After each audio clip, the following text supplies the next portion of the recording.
Okay, welcome to the September 25th Board of Commissioners meeting. We're so glad to see you folks here. We'll start off with the invocation. I got to thinking about this, and I want to give you some history of a great nation, which one of the earliest documented cases was in 1620. A group of folks left a land far across the Atlantic. Can you imagine getting on a ship and coming here, and thinking about the food and what you're going to reach when you get here? And one of the first governing documents of the Plymouth colony was the Mayflower Compact, and it was written by male passengers of the Mayflower, consisting of separatists, Puritans, adventurers, and tradesmen. The Mayflower Compact was signed aboard ship on November 11th in 1620. Having undertaken for the glory of, a part of the excerpt of that Mayflower Compact was a writing by those men, having undertaken for the glory of God and advancement of the Christian faith in the honor of our king and country, a voyage to plant the first colony in the northern parts of Virginia.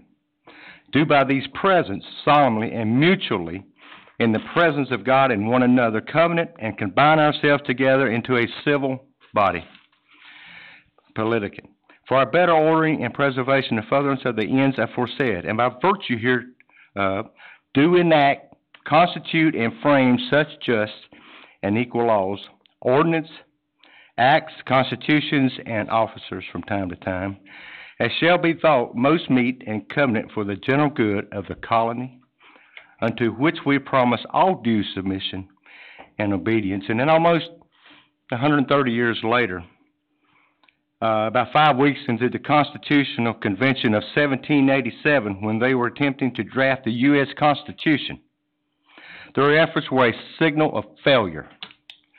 As things were beginning to break up and delegates returned home to their states, Benjamin Franklin challenged them and called them to prayer. He told them, in this situation of this assembly, groping as it were in the dark to find political truth, and scarce able to distinguish it when presented to us, how has it happened, sir, that we have not hereto once thought of humbly applying to the Father of lights to illuminate our understanding? I therefore beg leave to move that henceforth prayers imploring the assistance of heaven and its blessings on our deliberation be held in this assembly every morning before we proceed to business. But to return to the Constitutional Convention, Washington recorded that they went to church to hear an address. At the church, the Reverend William Rogers had a special prayer for the Constitutional Convention. We fervently recommend to thy fatherly notice our federal convention. Favor them from day to day with thy immediate presence. Be thou their wisdom and their strength. Enable them to devise such measures as may prove happily instrumental for healing all divisions and promoting the good of the great whole, that the United States of America may furnish the world with one example of a free and permanent government. May we continue under the influence of republic virtue to partake of all the blessings of cultivated and civilized society. Those are just two examples. You go through the history and you see how this great nation was formed by those so humble to seek the wisdom, strength, and guide of a gracious, almighty God. I do that tonight and ask our God, the same God that has delivered this country to the greatness that it is by the wisdom of those who sought his guidance and his strength and his wisdom. And not only do I do that and ask for that wisdom, strength, and guidance, I ask our population to pray for us, because the challenges are not black and white. There's not always a right answer and not always a wrong answer. Sometimes there's a middle road, and we need that wisdom and we need that strength that has brought this nation to the greatness that we live in today. If you would, you stand and do the Pledge of Allegiance.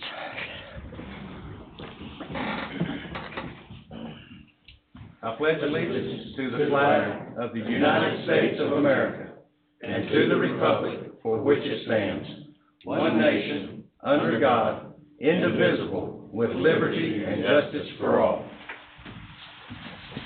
I'd like to introduce to some of you that may not know, to my right, our county attorney, Chuck Fry. To his, beside Chuck, is our county manager, Zeb Hunter. To my left is Assistant County Manager Casey Smith, and to his, beside of him, is Madam Clerk Debbie Harris.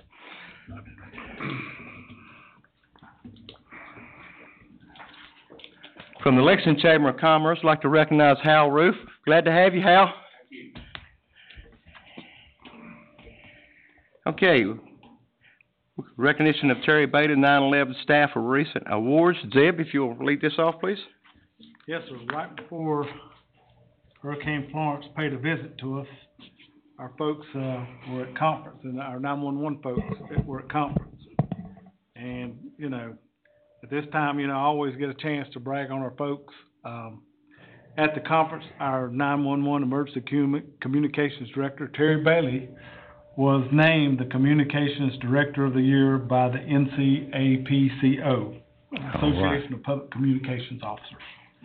And that our 911 Emergency Communications Department was then named as the Communications Center of the Year by the North Carolina NENA, National Emergency Number Association. And I think, do we have photos or photos at their place? There are, yeah, no, there are photos I can show. Like I say, once again, like I say, always proud of my staff. That's a photo of Terry receiving the award. And he is with Melanie Neal, President of the Association. And that's our group.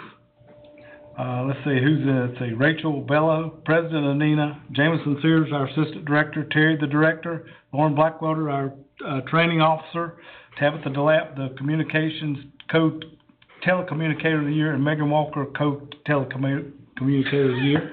I can't spit that out. And Joni Grubb, Shift Supervisor of the Year. So our folks, and like I say, And there were the awards. and so, and the award. So very proud of our guys. Like I say, y'all, you know, the good thing is, I've said it many times, it shows that we got good people that care for this county, people that, you know, if you had people that nobody else wanted, what would that say about us? But, you know, we've had all kinds of accolades over the years I've been here, and usually our folks rise to the top in all their associations. So very proud of them. Come on, guys, you got to get a picture. Terry, would you like to say anything? Or have you already spoken now? Come on up for a picture. Come on up for a picture. All of you, come on. Everybody. Don't be bashful. In front of the board. Stand in front of them and we'll get a picture. Okay. Yeah, and then you can say that. Looks like you're missing a couple. I reckon somebody's got to man the board. Yes, sir, you stand for a minute, won't see this old belt.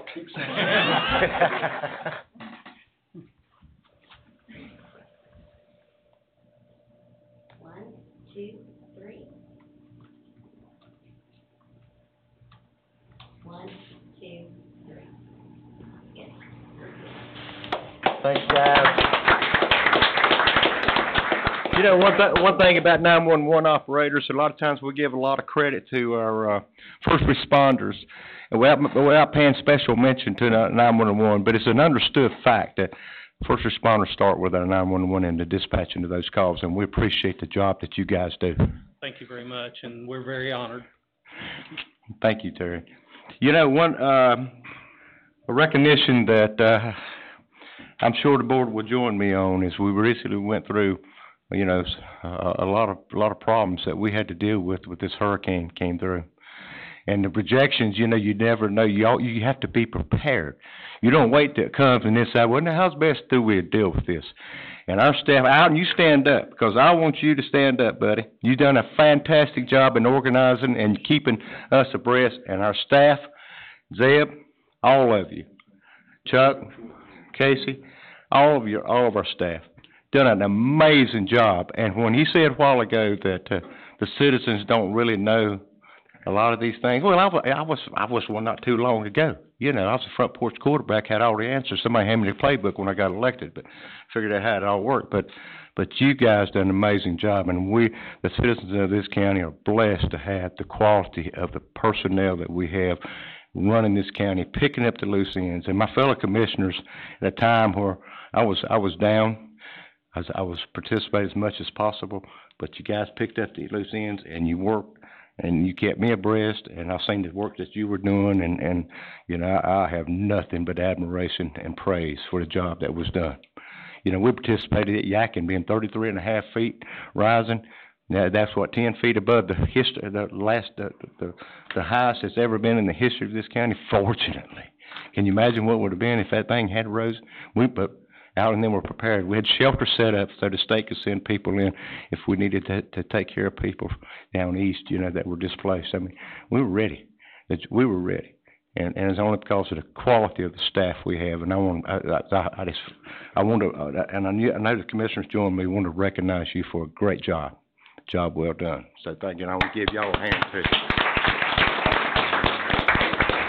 Mr. Chairman, can I share one thing with you? Yes, sir. You know, it's not, you know, this whole thing was a very team effort. A good example was, you talked about the 3.5 foot surge of the Yadkin. We're sitting there on Sunday. We'd met on Saturday, and Catherine Clifton and Linda Harrison and GIS went through.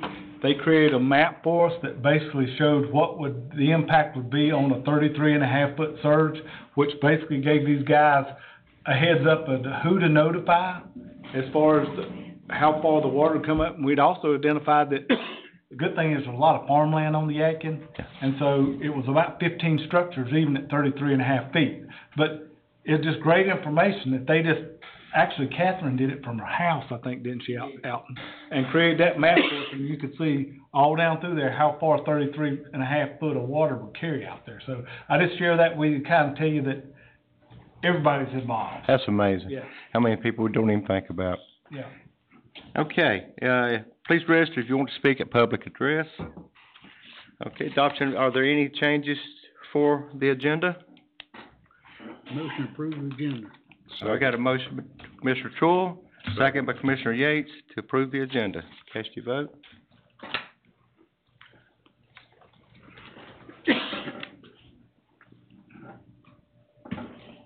Sorry, Debbie, I had mine upside down.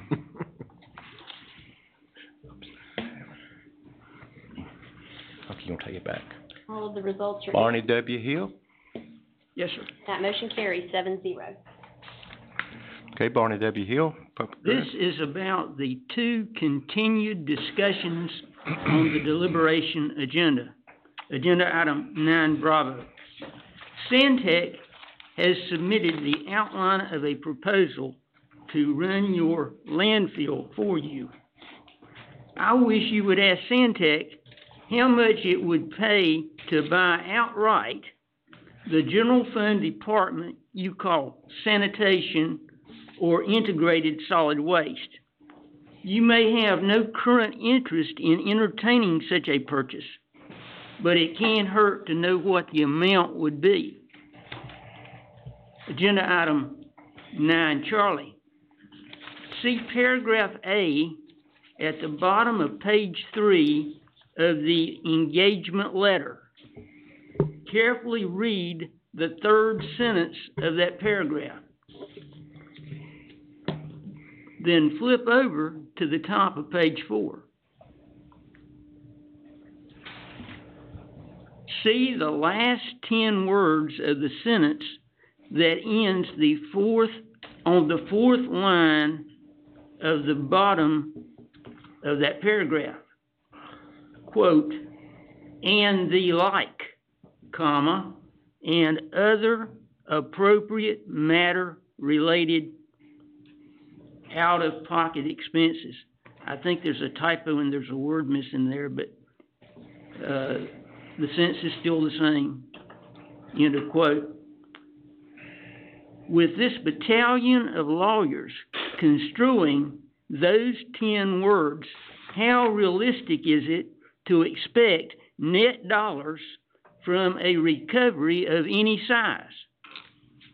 I also would achieve a $0 recovery, but I would achieve it by not engaging in the first place.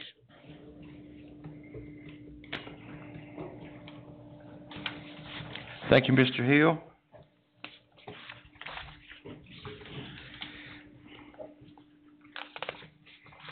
Okay, items for decision, information consent. Is there any items to remove from the consent agenda? Mr. Chairman, I would like to pull item 8K.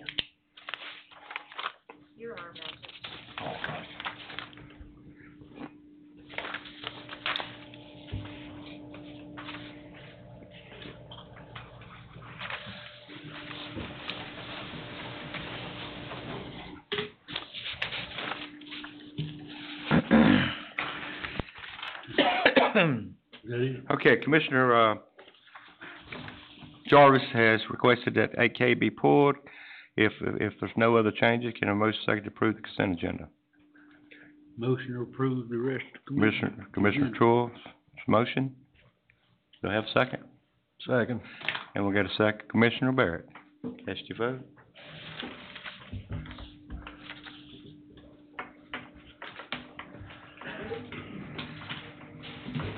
The votes are in. And that motion carries 7-0. Okay, Commissioner Jarvis? Yes, I pulled item 8K. I would like to have this item tabled for further information, additional information.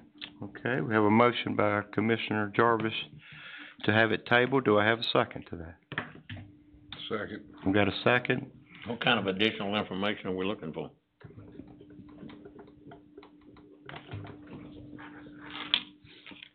That's part of the discussion section, isn't it? Oh, I didn't hear discussion waited yet. Well, you had a motion and a Motion and a second, then it goes into discussion. There's a lot of, discussion and information I want relating around, whether or not actual legislation or any law has been Okay. created. I have one issue that, I'm very concerned about. I'm trying to get to it. It's under 4D where it outlines, Chuck, the, religious organizations. And my understanding was that, in order for the policy, if the policy were implemented, that the speakers would be chosen randomly from any established religious organization. Was that correct?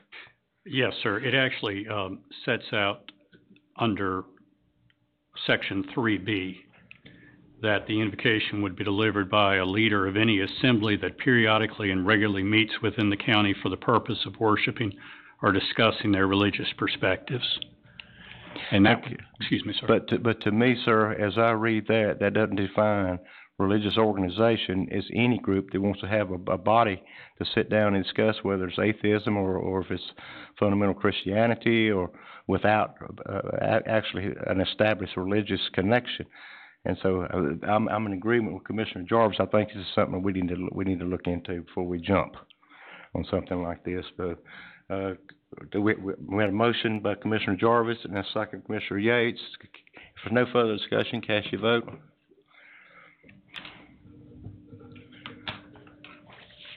Vote yes. Means we're tabling it. Okay. All of the votes are in. And that motion carries 7-0. Okay.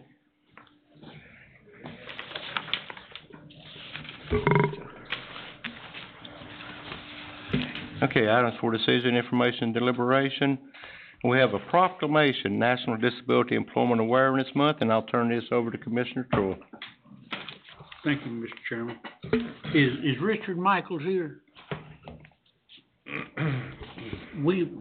Richard Michaels is the Davidson County Head of Vocational Rehabilitation, and the commissioners have been asked to designate October as National Disability Employment Awareness Month. Does that fall under the Health Department, Don? Is that under the Health Department? It's not okay. No. Commissioner Truill, if I'd have just a minute. Chuck, would you shut the doors, please? Yes, sir. What we gonna do? Over there, he can't hear We because lock of the them doors. Okay. Yeah. Thank you, sir. There was a conversation in the hallway that was spilling over. Okay. You get older, you don't hear that good, I guess. I didn't hear it. But anyway, My wife must be young then. we're being asked to, proclaim October as National Disability Employment Awareness Month. This is a yearly thing for the month of October. And, as I said, the purpose of National Disability Employment Awareness Month is to educate and about disability employment issues and celebrate the many and varied contributions of America's workers. So, Mr. Chairman, there's no need to, really pretty resolution, but we'll pass it on to them. No need to read it. I'd like to make a motion that we approve this proclamation. Okay, we got a motion, Commissioner Troy, got a second with Commissioner Jarvis. Cast your vote. No. All those in? And that motion carries 7-0. Okay, we have a continued discussion on Santec proposal. Zeb, if you'll lead this off, please. Yes, sir, Mr. Chairman. On our September 4th meeting, we discussed the three options presented by Santec. And the three options basically was, we retain possession of landfill and operate it as we do now. The second option was that we control the gate and they charge us a tipping fee to run the one side of the landfill, and we run the other side with some of our other services. And the third option was a turnkey option where they completely control the gate and they operate the landfill. Staff provided some financial data, best guess scenarios for 10 and 20 years. The one we show us running, it shows very little profit.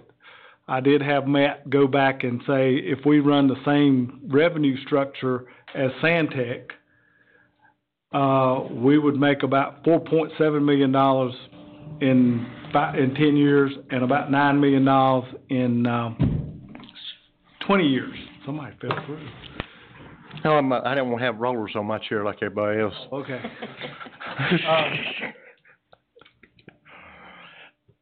The calculation though too with our numbers puts us at doing 130,000 tons a year with a 1% inflator over the years, so we get somewhere, I think Matt said around 159,000 in the year 30 or 20, year 20. 100, what was that? 159,000 tons a year at year 20. So, you know, we're not putting as much tonnage in our model because we're not going out and seeking outside sales right now. Mm-hmm. So you have three models in front of you. The Santec model show us making a profit. Ours, the current one that we provided you showed, like I say, at a break even. So it now becomes, you got three good options on the table. It comes down to a philosophical difference of do we retain control of landfill, do we give up partial control of landfill, or do we give up complete control of landfill? I don't think you could go wrong with either option, but I think it would be a preference of the board of how much control they want over our current landfill. So I got Cheryl Dunston and David Klein and Tim Watts here, who you've all met. They're here, they can answer any questions. But I guess I'll put it back to the floor, so if you have questions for those guys, and I'll sit back and let you talk about it. I had a question.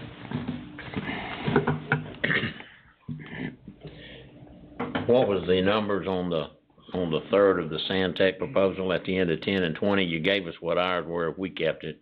Let's see, I can tell you real quick.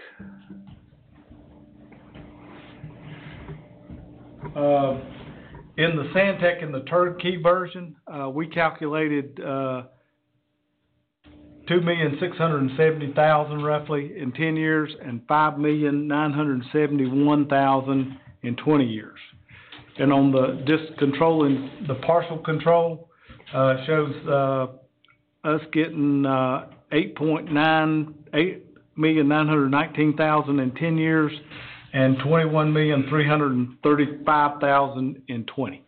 And what was it if we ran their numbers and we kept all control? If we ran their numbers as far as their revenue tipping fees, 4,796,000 in 10 years, 9,179,000 in 20 years. Now, what's the difference in those two numbers? The difference on our numbers in both scenarios, Now, the one that you quoted and then the one that Zach asked you about, what's the the difference? one in that I asked you about, that I told you about, was taking our tonnages of 130,000 and escalating 1% growth a year, and using the tipping fees that Santec is projected to do over the next 20 years. Okay. Tip, when you figure that 1%, increase, what is that 1% based upon? The growth we've had over the last few years has been about, isn't that right, about 1%, Matt? Yeah. Do you not think that one of the reason our population growth and production growth economically has been due to the economics of this county? Right. And with the spurring of our economy which invites more industries and more people into this county, that 1%'s a little bit Conservative? It may conservative? be, sir, but you're talking to two budget guys. Right, in the I county, see. And, you know, we're always gonna give you the conservative number, cause we don't wanna give you but you're probably right. We just wanted a very conservative estimate so that we felt like that we would give you something that would be very realistic. Okay, something you count on, I understand, you wanna put your hands on something, Yeah. I understand. That same estimate, is that what Santec used as well? Yes, well, their tonnages are based off of them getting to 180,000 tons. Right. So in their estimates, I think, Tim, with 5 years, they get to 180,000 tons. All right. So where did you say our tonnage would be In 20 years, with the 1% growth, we would get to 159,000 tons by year 20. which would only leave, Well, right now, we really wouldn't be asking for 180,000 tons, because I think our permit now is for 150,000, isn't it, Charlie? So sometime during that time, we would have to increase from our landfill tonnage rates, but right now, our license only, or certificate only allows us to take in 150,000 tons a year. What does that entail to increase? You'd have to go to Diener and ask for it to be Okay. raised. So basically, if we turn it over, they're gonna market Davidson County to bring other counties and other locations to bring their trash here and dump it. Yes. Yeah, but if we kept it, we could keep The control of it. landfill will be guaranteed for the same 30 years, Yeah, regardless of the tonnage. And there is language in the contract that says that Davidson County would be given preferential treatment. But, What does that mean? well, Dump are our they gonna, garbage first. that's probably a question for Santec. are they gonna pat us on the back when we come in, or? Legally, what does preferential treatment mean? I think it meant I guarantee I'll have Cheryl, 150,000. I'll let them answer that question.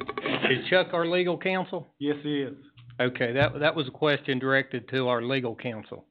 I don't know, sir. Okay. So that's Santec. So legally, we wouldn't have anything to stand on. Well, Preferential I think treatment. I think it's a term that's subject to interpretation. Okay. Thank you. you need to answer from her first? Well, no, I was wanting to answer from legal Okay, counsel. sorry about that. Okay. I think Commissioner McClure, requested what was the termination, what was your question? I read it, but that you got emailed back for what clauses in there dealt with? Oh, yeah, for where they could terminate, but I'd like to hear from Santec what the preferential treatment Okay. clause means. What the preferential treatment means is that with the 30-year airspace guarantee, we will always give Davidson County Waste priority.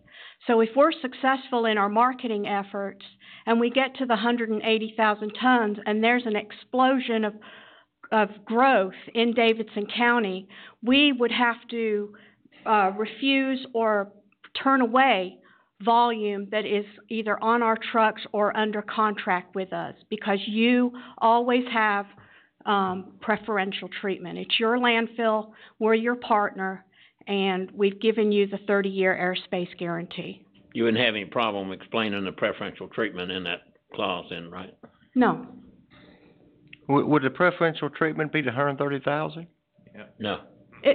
Well, I'm hearing that Zeb has factored in a growth factor. I think if you wanted to limit it at 130,000 tons, I don't think you'd want to do that. I thought that's what you had done. No. I No. thought you guaranteed 130,000, but I didn't see anything in advance So in your, that. our 180,000 tons is based on you guys right now doing 130,000 tons a year and us going out and marketing the landfill up to 180. But say, for example, Davidson County's waste grew to 150,000 tons, we would only be able to bring in 30,000 tons. You would always have preferential treatment for your waste at the landfill. If it grew to 180, then y'all would not even look outside of the county. That's 'cause correct. you would have your needed tonnage. But isn't that where you make your profit on the outside tonnage? Pardon me? Don't you make most of your profit on the outside? No. You don't? I mean, our rate is the same as all the other haulers that are coming to the landfill. I think it's at $36 a ton, and then there's a growth factor, CPI on that. So we're, based on the option that you choose, we're gonna get the same, if it was operations only, landfill operations only, where we take one side of the house and you take the other side of the house, we're gonna get a management fee. That's how we're gonna make our money. And then if we are successful in growing the market, we would, of course, be paying you the $36 a ton, which is how you make your revenue on the additional volume. We still get the management fee. Now, if you do the turnkey, where we're responsible for the entire operation, then that kind of changes how much revenue you make and how much revenue we make. Tim, do you want to explain that to them?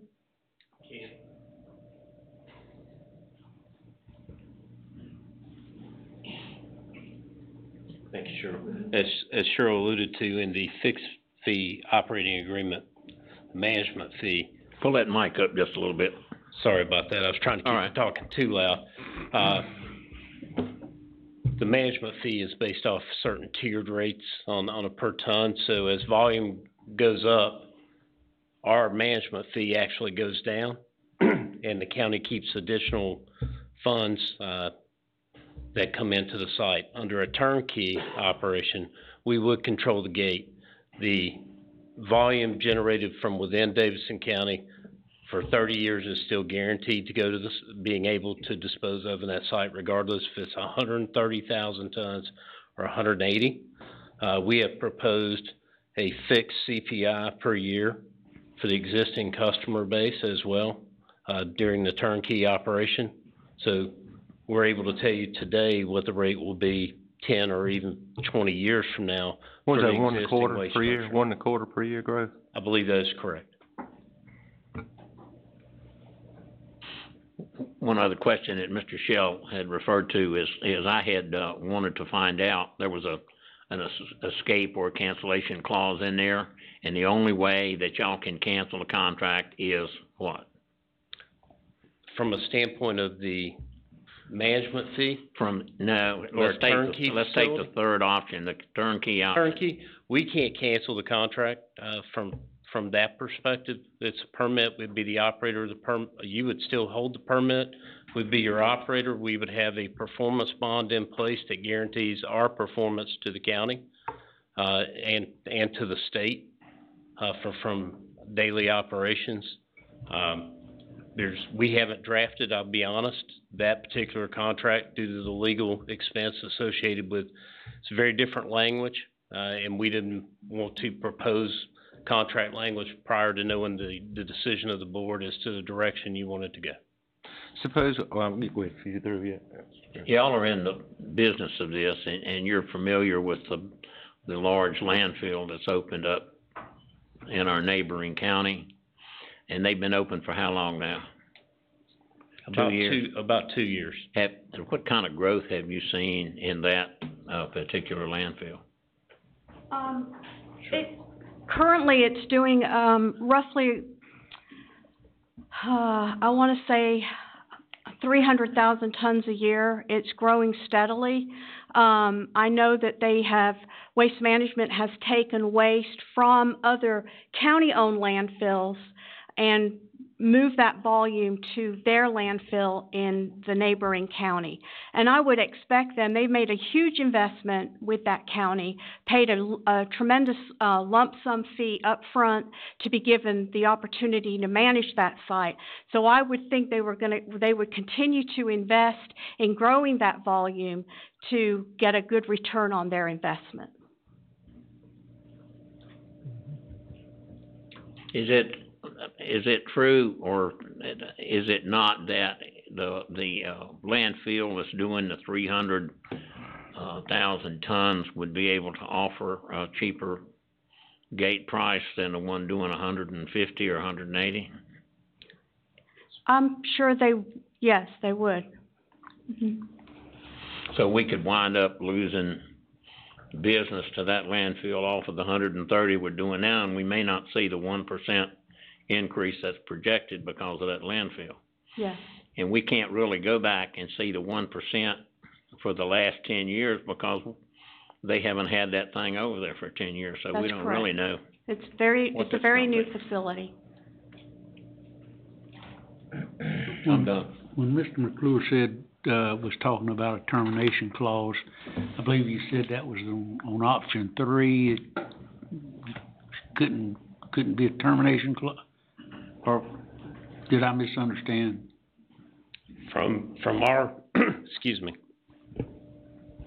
I learned my lesson, I'll lift it up. From standpoint of Santec having the ability to terminate the contract, we would not be able to terminate the contract. There will be performance-related cause termination.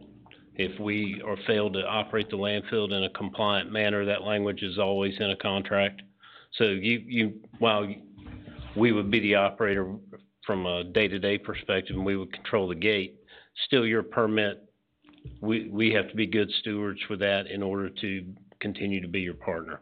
So there's always language, and we've discussed a little bit of that language related to NOVs and timeliness for cures and things of that nature to make sure that you do have a checks and balances in place, as you should with a public facility. And I believe you said... We've been managing publicly owned landfills for almost 32 years, and we've never been terminated for cause. We've never been found in default of our agreements, and we've done business like that, like I said, for 32 years. And I would encourage you or the staff to reach out to our partners and get a reference from all of them. That's what Haywood County did when we were in negotiations with that county.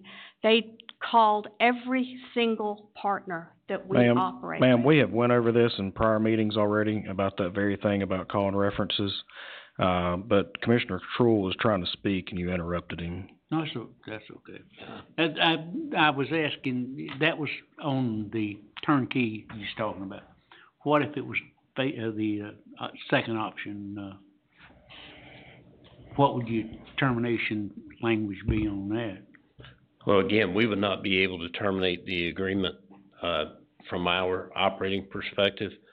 There would be additional checks and balances from compliance from that side, because obviously the site's inspected regulatory wise, and if there's language in there that if the contract was found to be invalid at some point, challenged through law, or for some reason the county decided to close the site early, at your choice. If we had constructed a cell and not had been allowed to fill that cell to its capacity, that there would be some language associated with some sort of damages, but that would be a formula-driven calculation. I don't see that happening. The counties very seldom want to close a facility early because they're too difficult to replicate from an infrastructure standpoint. I'm just curious. I know you're not contemplating selling your operation any at all, but in this day and age, we've got mergers going on from one place to the next. What happens if we do the turnkey with you folks and somewhere down the line you decide that you're going to merge with, I won't use another name, but with another major organization? Where does that leave us? We can always from a legal perspective, put assignment language in the contract, so based off of board approval or something of that nature. I will say that we've been in business for over 30 years, and Yeah, I got that. we have no intention of selling at this point in time. I appreciate the fact that you are looking out to the future of our industry. There has been consolidation. We solely focus on being business partners with municipalities, which is kind of rare in our industry as far as operating. That is our sole focus. Quite honestly, it scares the publicly traded companies when there's operating agreements versus ownership. And then you can understand, my concern, if we're halfway through this contract, that we're 10, 15 years down the road, and y'all sell, and the other party that you sell to doesn't want to pick up this contract, and we gotta be back in the landfill business, with pretty much no equity in anything. I think that can be addressed, through contract language. And should be. In other words, you couldn't sell unless they would take it over or something to that effect? I apologize, but I'm having a hard time envisioning that 15 years and us selling, so it's not something that I'm familiar with that thought process, but. Actually, I could envision it. There's a lot of things we don't envision. We totally understand. In our industry, there's been consolidation, there's been a lot of things, and we've still, due to the nature of our business, this is what we do, this is what we wanna do. But those things as far as, ensuring that it either continues on, if that would be the goal, that if we did sell, that the contract survived that sale and that they would be under the same obligations as Santec is today. That's very easy. That's usually how that would be done. I didn't notice that in the contract. That's the reason I was asking about it. Sure. Your projection of 30 years out, I think that may be our projection of 30 years out in life. What things do you notice that we could do to extend that, or is that would that be part of what you would do as operation? That's part of what we would do from an operational perspective. There's a few things that we would do differently, just because this is our specialty. This is what we do equipment wise to achieve better density at the site long term. Landfills only have one thing that they really have is airspace, so that's the most important commodity. And so you maximize that by making sure, number one, it's designed to be maximum efficient from a slope perspective, and also from a density with equipment to make sure that the number of passes are being done correctly. You know, in our sites, we average about 1,700 pounds per cubic yard per in-place density. The current landfill operation, I believe, is closer to 1,300. And so just by getting it to 1,700, we will extend the life of the landfill considerably. And the size of the compactor?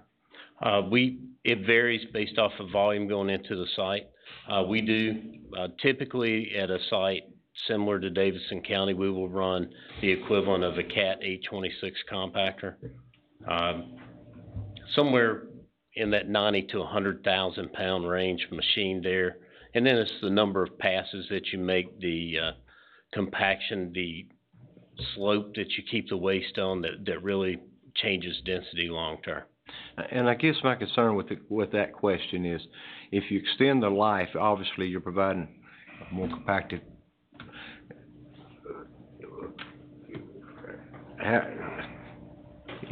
How can we feel comfortable that you'll use that process just to provide more trash from coming in from outside, rather than extending the life of our site? Well, the first part is we're guaranteeing 30 years, and if you looked at under your existing density and the life of the site and did that calculation, you would have less than 30 years today. So by us saying that we're committing to 30-year volume from Davidson County going into that site, we're putting Davidson County first and foremost at that site. It's also to our advantage to make the landfill, last as long as possible, because it's our capital. We're using our money to construct those cells. So it's our money, but if we use up that airspace quicker and we're not good stewards of it, then we've got to spend more money more quickly or sooner to construct more space. So it's to our advantage to make those cells last as long as possible. What kind of grievance process do you have as far as complaints from the citizens of Davidson County? Because we get them, so I know you'd probably get them too. You know, we can set up a reporting process. Usually what we do is we come in before the board with a monthly operating review, and we'll go through the complaints, any local complaints that we've received as well. Obviously, if staff receives some type of complaint, we will address those. The whole process is to be a partnership at the site. Our goal is to run a customer-friendly operation. That's really the key in any service industry, is without those customers, whether the citizens of Davidson County bringing their pickup truck to the landfill or a large collection operation, like North Davidson coming into the operation, we want both of those customers to have the same experience. Do you not have, Critical. in other landfills that you operate, do you currently have a system in place to, for citizens to? Yes. We have a number of mechanisms whereby, for example, in our hometown, we have what we call a Citizens Oversight Committee, and that is a committee that is comprised of neighbors from around the landfill, so that we're keeping them abreast on a regular basis of developments at the facility. We've done that in several communities. As Tim mentioned, we have monthly and quarterly operation reports with our contract administrator. The county will designate who that administrator is. For example, I did it last week with a local mayor, elected official. He's the administrator. We go over tonnage reports, we go over complaints, our inspections, any special events that we're having in the community, like a household hazardous waste event that we help coordinate. So it's a constant interaction with our neighbors and with our contract administrator. Okay, let me ask another one. Currently, we have a Keep Davidson County Beautiful group. And one of the things that they do, kind of like this past week, we had the big sweep down at High Rock Lake. And we accept that trash at no cost. Is that something that y'all would do? Sure. We in every community is different. So in some of the communities in which we manage the landfill, we'll have amnesty days, where once or twice a year the community can come into the landfill at no charge with their whatever waste they've collected in their neighborhoods or at their homes. We have tire amnesty days because tires are a problematic waste to get rid of. It's all going to depend on what option you guys decide to choose.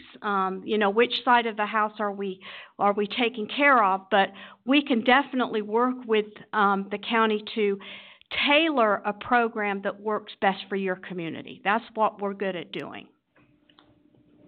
Okay. Can we hear from Charlie Brushwood what his thoughts are on this, since he works out there? Is that? Well, Yeah, it's something I don't have any specific. problem, but what would he be bringing to the conversation, Well, other than the fact that? Well, since he's been out there for so long and he knows their processes and he's heard what they're talking about as far as compaction rates and slopes, if that's something that we would even be able to do. Is that, that's up to the rest of the board members, but. I think Chair, I don't have a problem. if you got something specific that you want to ask Charlie, I think he could come up and answer that. But I think I probably know what Charlie says. Could I ask a question in? Sure. This is. I would like to mention, Commissioner McClure, you asked me earlier about the regional landfill that just opened up in a neighboring county. I have an article here that states that the county manager said budgeting for Montgomery County is going to be difficult with a declining population and a reduction in landfill revenues due to the opening of the Randolph County landfill. So they were projected to lose a considerable, almost $1 million in host fees from the company that opened up the landfill that was taking their waste to Montgomery County and then switched it over to the landfill in the neighboring county. So it was significant for Montgomery County as far as budgeting and what those revenues meant for the community. Could we get copies of that? Sure, absolutely. Yeah. You know, That's what I was afraid of a while ago is, you know, I know some of the folks, I'm a county commissioner, and I go to the county commissioner meetings, and to hear them talk, they are really talking about expanding quite a bit and growing very rapidly, and I don't see how they're gonna do it in that county, with no more business in that county than they got. Yeah, that's correct. Okay, Don. I've got one question, and I think it's just probably for me because the rest of them probably knows this. But tonight, hopefully we're gonna select number 1, 2, or 3, one of the 3 options. If we select one option, naturally it's over with. But if we select 2 or 3, how quickly would you be coming in and taking over? A month, 2 months, first year? How long does it take?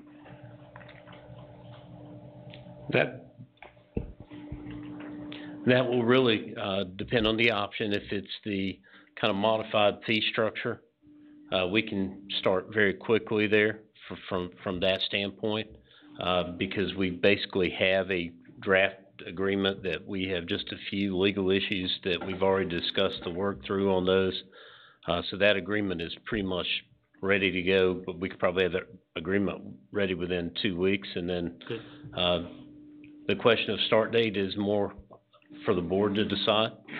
We can make that transition pretty much, our calculations are based off of starting to operate the site as the new cell is finished.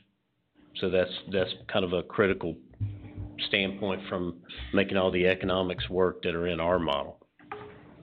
But we can be somewhat flexible there. Okay, well, that answers my question, because I just wondered if we'd say, okay, go ahead and do it, how long it would take you to get ready to do it. That's what I was wondering. So you're ready then? Generally, it takes between 2 weeks and 60 days, depending on the agreement that the board is selecting. I understand. All right, Charlie?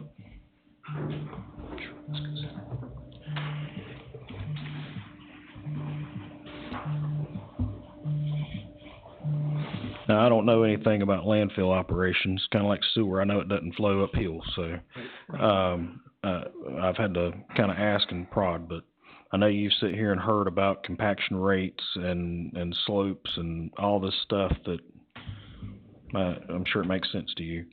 What is your thoughts on, and is that something that the county could currently do now and is not doing? What kind of happened and stuff is the last compactor that was bought, they purchased a 70,000 pound compactor rather than the 110,000 pound compactors like we've been using. Our in-place density and stuff, whenever I was out there, we were running about 1,1600 and stuff, and yes, it's about 1,300, but a big part of that and stuff is because of the lighter compactor. Now we've been working on trying to get one of the old compactors going. About every time we get it going, it breaks down again, but that's probably the biggest thing and stuff is your compactor. Okay. And we're presently using 80, is that what we got out there? Or? Pardon? What we got out there, 70? 70,000 pound, and our old ones were 110,000 pounds. What did we pay for that one? The new one? I don't really know and stuff, cause, I was moved. Wasn't that about 500,000? I don't remember off the top of my head. I'd have to dig around. But it's been a while since we bought this stuff. 2 or 3 years. Yeah. More than $1.298, for sure. I think it's $500,000 or $600,000 we spent on it. Okay.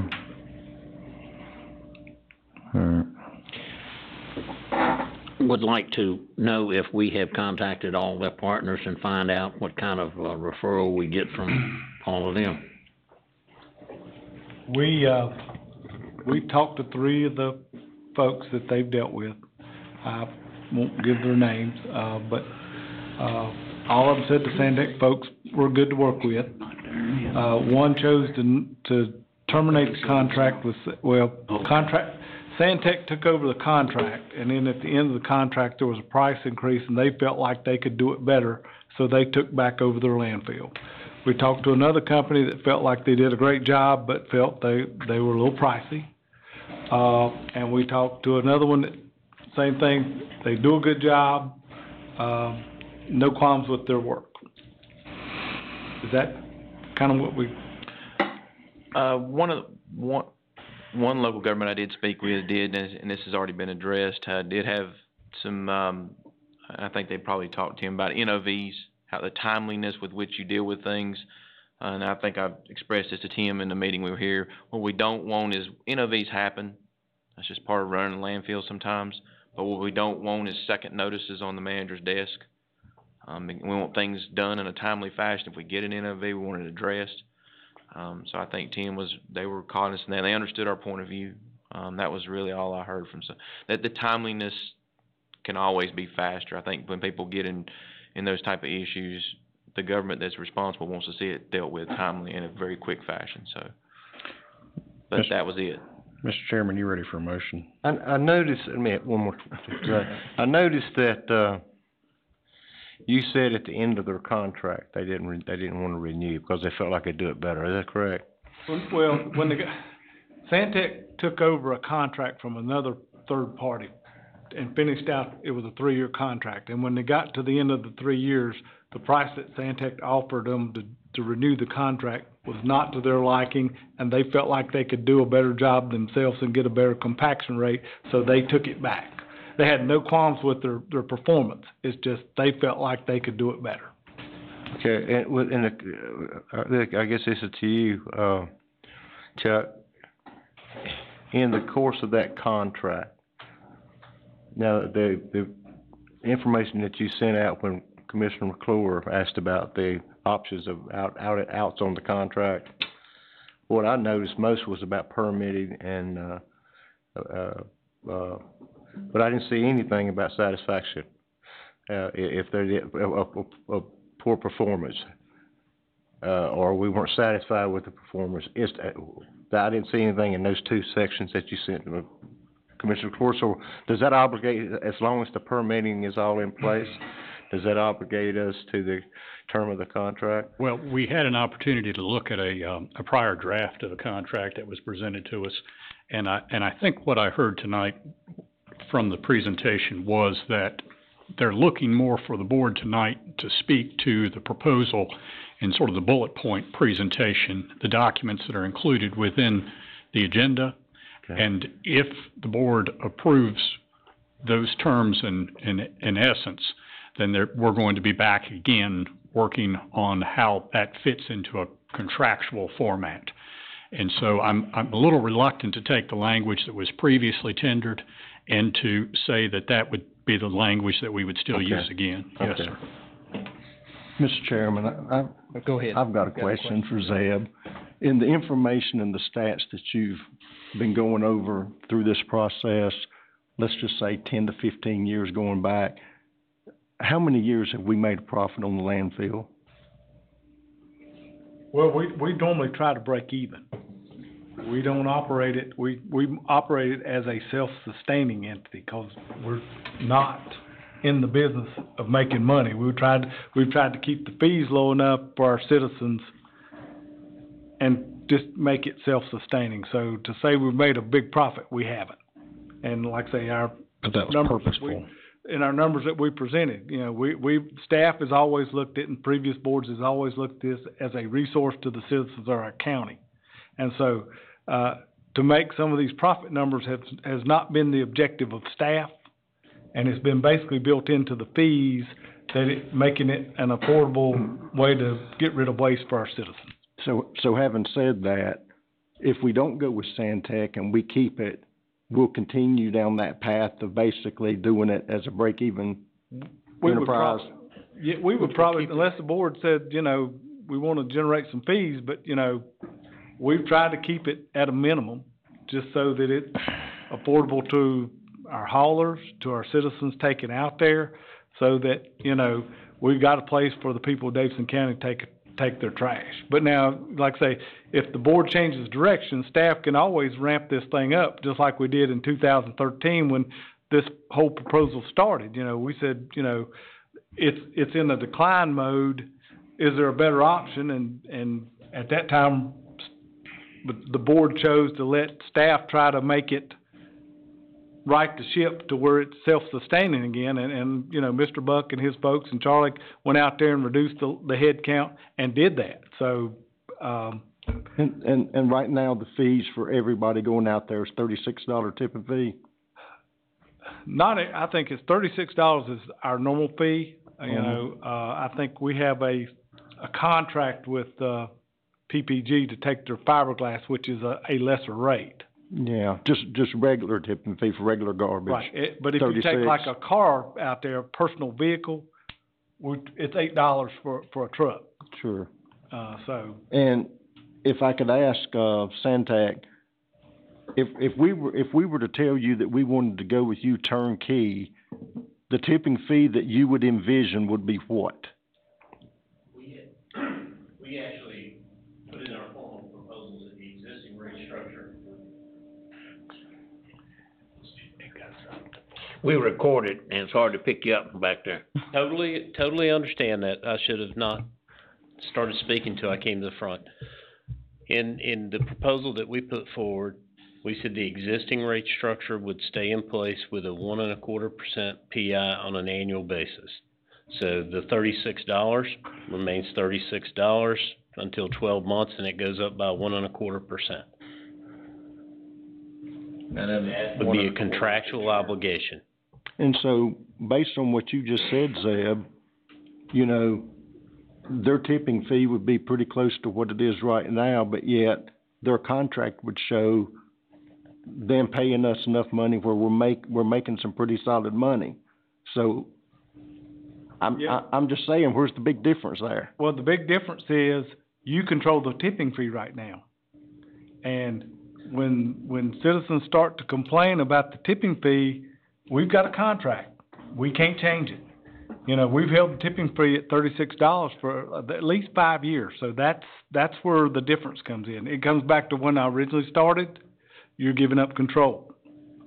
Now we control everything. Well, that leads to my next question. Where would you envision in the next 5 to 10 years that tipping fee going? And I know you can't tell, really. Actually, I can. Yeah. This is what we said. The proposal we have in front of the board is that 36. That's so important because it has stayed relatively flat. Is we would be contractually obligated for Davidson County Waste to maintain 36 plus 1.25% on an annual basis. We can't jump it up to 40 just because we want to. There'd be a contractual obligation that prevents us from being able to do that. You see where I'm going with that? Well, next year the fee will be 36 times 101.25. So every year we know what the fee's going to be. And if we want to stay equal, if we operate it, we're going to have to do that too, or lose money. Well, but I think Casey and them run the model. We held ours at $36 a ton for how many more years? It could probably go like that for a little while longer, but ultimately all the fees are going to have to move under any of the three choices. If you look at the fee structure, ultimately we were very conservative because there's not been an appetite by the Board of Commissioners to put a fee increase on our citizens. So if you look at those numbers that we provided, I think it ended up, one option was $46.58, one was $45 and some change, and ours was still at $43 in 20 years. So, you know, once again, you know, I'm not saying any one option's better than the other. I'm just saying it comes down to a philosophical difference or opinion of the Board of Commissioners what they want to do, you know. And the reason why I'm saying this, it seems like in some of our conversation, we're acting like it's a huge difference whether we do it and they do it on tipping fees. And to me, it doesn't appear like it's going to be a huge difference. Well, I can tell you this, I got blistered over $3 on a tipping fee about 3 weeks ago. Just be ready, so. And it's contractual. I know, but. What, I'm sorry, Go ahead. Go ahead, Fred. what drives the tipping fee? Our tipping fee, Yeah, what determines what our tipping fee is gonna be? covering our cost and Covering the being, cost. and being self-sustaining, yes. So if this letter that we got, or that we heard, that I want a copy of Right. from this other county saying that they had lost so much business because of this mega landfill in Randolph County, that they're in operating trouble, we can't be guaranteed we could keep $36 tipping fee at all. But part of that email was that they said they had a declining population. Montgomery County is totally different than Davidson County. I mean, that's night and day. Their population's going down, ours is going up. Yeah, that's true, Zach, but the thing about it is this landfill that's in the surrounding county, in that county, they do not have enough. If they just take the people that they got in that county, that's not enough to keep that landfill in Right. force, so they're gonna have to get it from someplace. Now, Montgomery's already felt it, but all I'm trying to get is we may go forever and not ever have a decrease, because you can't tell, but I think it's one of the things that we need to look at and that we need to consider. And I understand that. There's a big difference, because to travel from Montgomery County up to that landfill in Randolph ain't so bad, but you travel your trucks up and down 64, I mean, there's time and energy and fuel and traffic issues going that way. And I don't know that it may or may not be a problem, but I'm just saying there's a big difference in Davidson County sending their I see trash. their trucks over here, What? Randolph County? the landfills over there. Their trucks are already in the county. Seen them, but. But, the other thing that I wanted to ask is, if we have got this contract about going up 1.5%, and we see in 10 years that 1.5% has put us non-competitive in the marketplace, is there any way we can adjust that? In other words, something to the effect that if we're over 10% higher than the market, can we freeze the 1.5%? It's a question of trying to identify the market at that point in time. Well, y'all are good at it. You've been doing this for 33 years. I've not froze a contract at a point in time like that, and, You see what I'm I do see saying? what you're saying.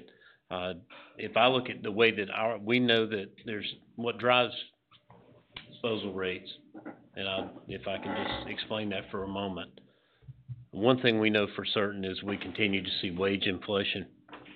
Wage inflation is real. We have to provide benefits. You have to do the same. Those two, Zeb can tell you, I'm not sure, but they go up to 2.5% a year. Yeah.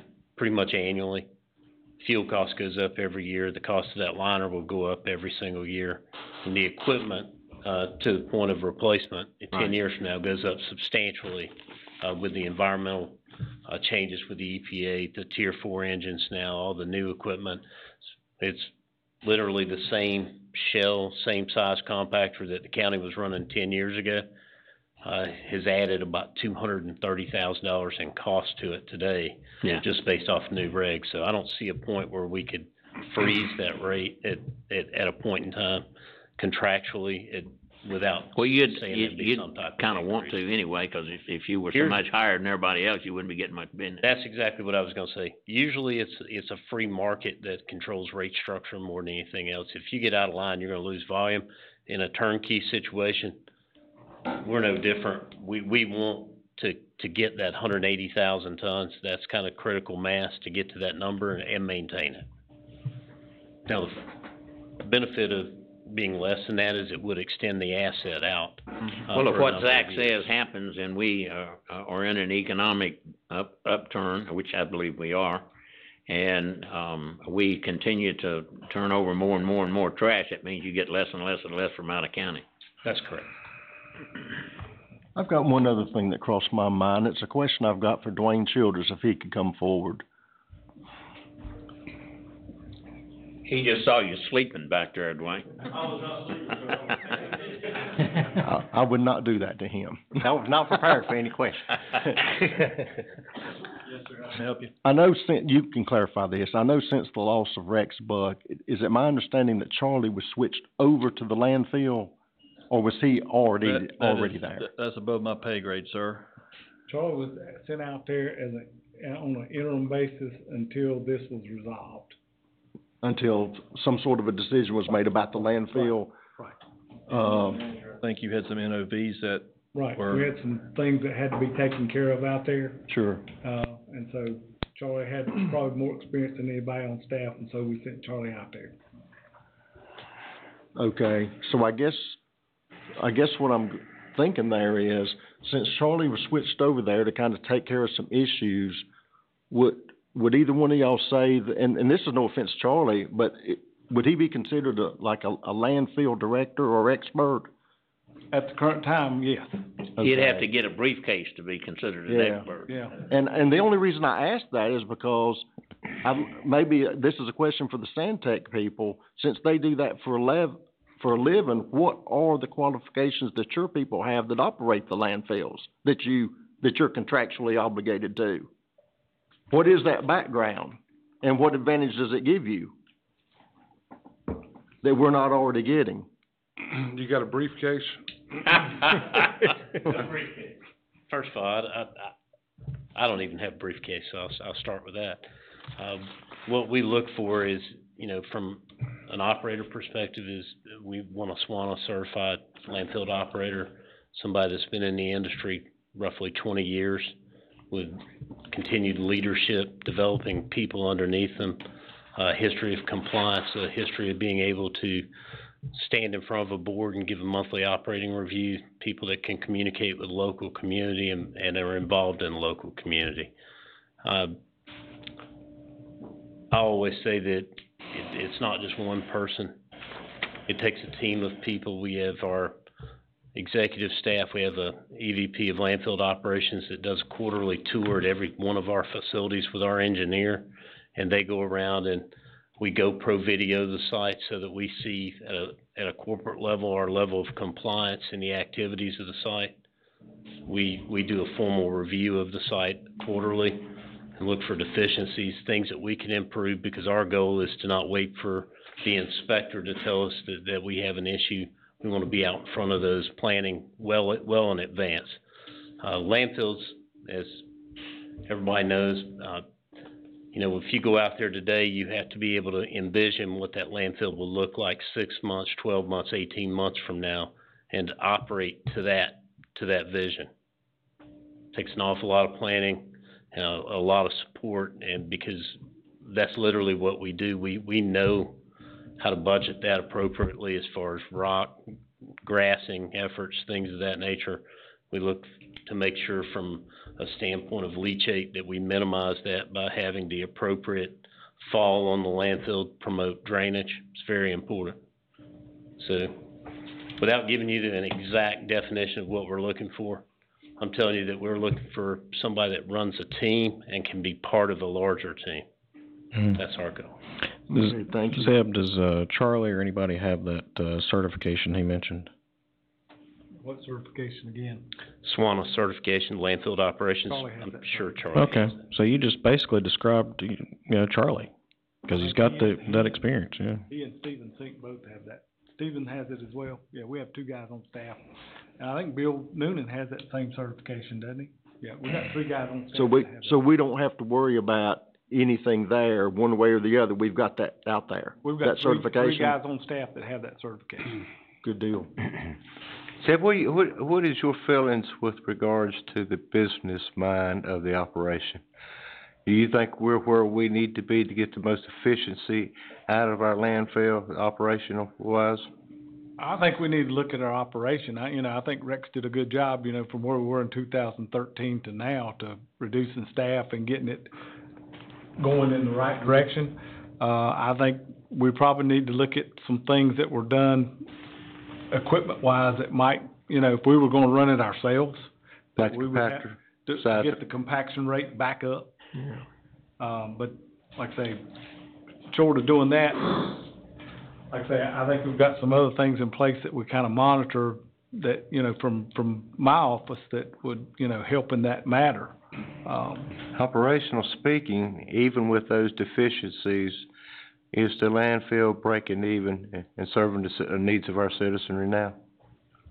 The last few numbers, they've been break even. We had one catch up on a post-closure entry, which is basically setting aside money for post-closure, but other than that, over the last 5 years, it's been break even. You say set aside, are you talking about that it's operational as far as functional, but it's also building a reserve as far as for equipment? Right, we set aside money for post-closure, you know, so when that piece closes, it's taken care of. The state makes us set money aside for that, yes. Got a question for the manager. Zeb, have we done any models or calculations based on if we were to get a 110,000-pound machine, as far as what kind of time frame we could expect on the airspace of the landfill? We've not done that. Staff talked to me a little bit and said, you know, if we change the slope to the specs that Santec is doing, they feel like they could extend the life a little bit beyond 30 years. But we've not done any models on 110. I don't know if Charlie could answer that question or not, but we've not done any specific models on that, no. I took just, and I may be way off because I don't know landfills, but compaction, and increase in compaction, if you're looking at 1,700 PSI as opposed to 1,300, the density that you would require, I just wonder if we could not get 40, 45 years out of the landfill, if we're running 130, even up to 140 or 50 tons, as opposed to running 180, if they're guaranteeing us 30 years at 180. And my concern comes around you know, would we be doing the citizens of this, you know, taking and doing something to them that puts us in a situation to where we're having to look for more land? I know you say 30 years out, so you're going to have to be looking in 20. If we could push that off 10 years, 15 years further, you know, there's not many people that really want a landfill in your backyard. And the commodity is something that we've got. And I believe when the landfill was first designed, the reason for the landfill was just for our trash. Is that correct? Well, our permit currently calls for in-county, I think, Charlie, do we have the ability to set contiguous counties right now?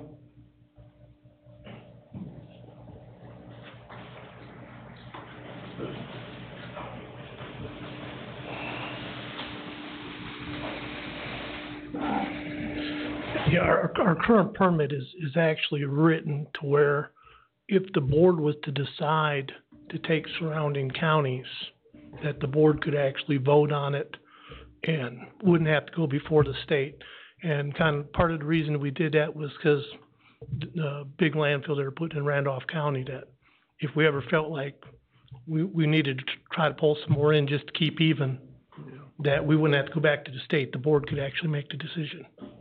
Well, I mean, the way I look at it, if Randolph County starts taking more trash and it gets to a point to where we've cut everything we can cut to where we're not able to break even, in some ways, if it's a whole lot cheaper to take it to Randolph County, it does not pollute our county and does not move, you know, at that certain point. But I don't know. I'm concerned. I mean, trash it don't go away, and you pile it up, and people, you know, the tons of trash that people create every day seems to be increasing rather than decreasing. Well, you know, and you were talking about compaction earlier and stuff, and one of the issues with compaction is if we got a bigger compactor, probably within a year, it would show that we were increasing. And another good thing about when you're working on a particular cell, or if it's gonna be there a long time, it's constantly settling anyway.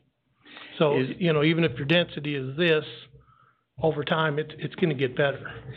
Is there any, another question would be, I've seen shredders. Yes. Does that increase compaction? Me and Steven actually went to a demo in Gaston County, and Rex Buck was there about a month ago. And this shredder, one of the worst things in the landfill, and Santec will agree, is mattresses. You know, you can put a mattress 2 or 3 foot underground, and I'll tell you what, you're not gonna have it mashed flat. It's gonna be using some airspace. This machine and stuff, they put every single thing you could think through it.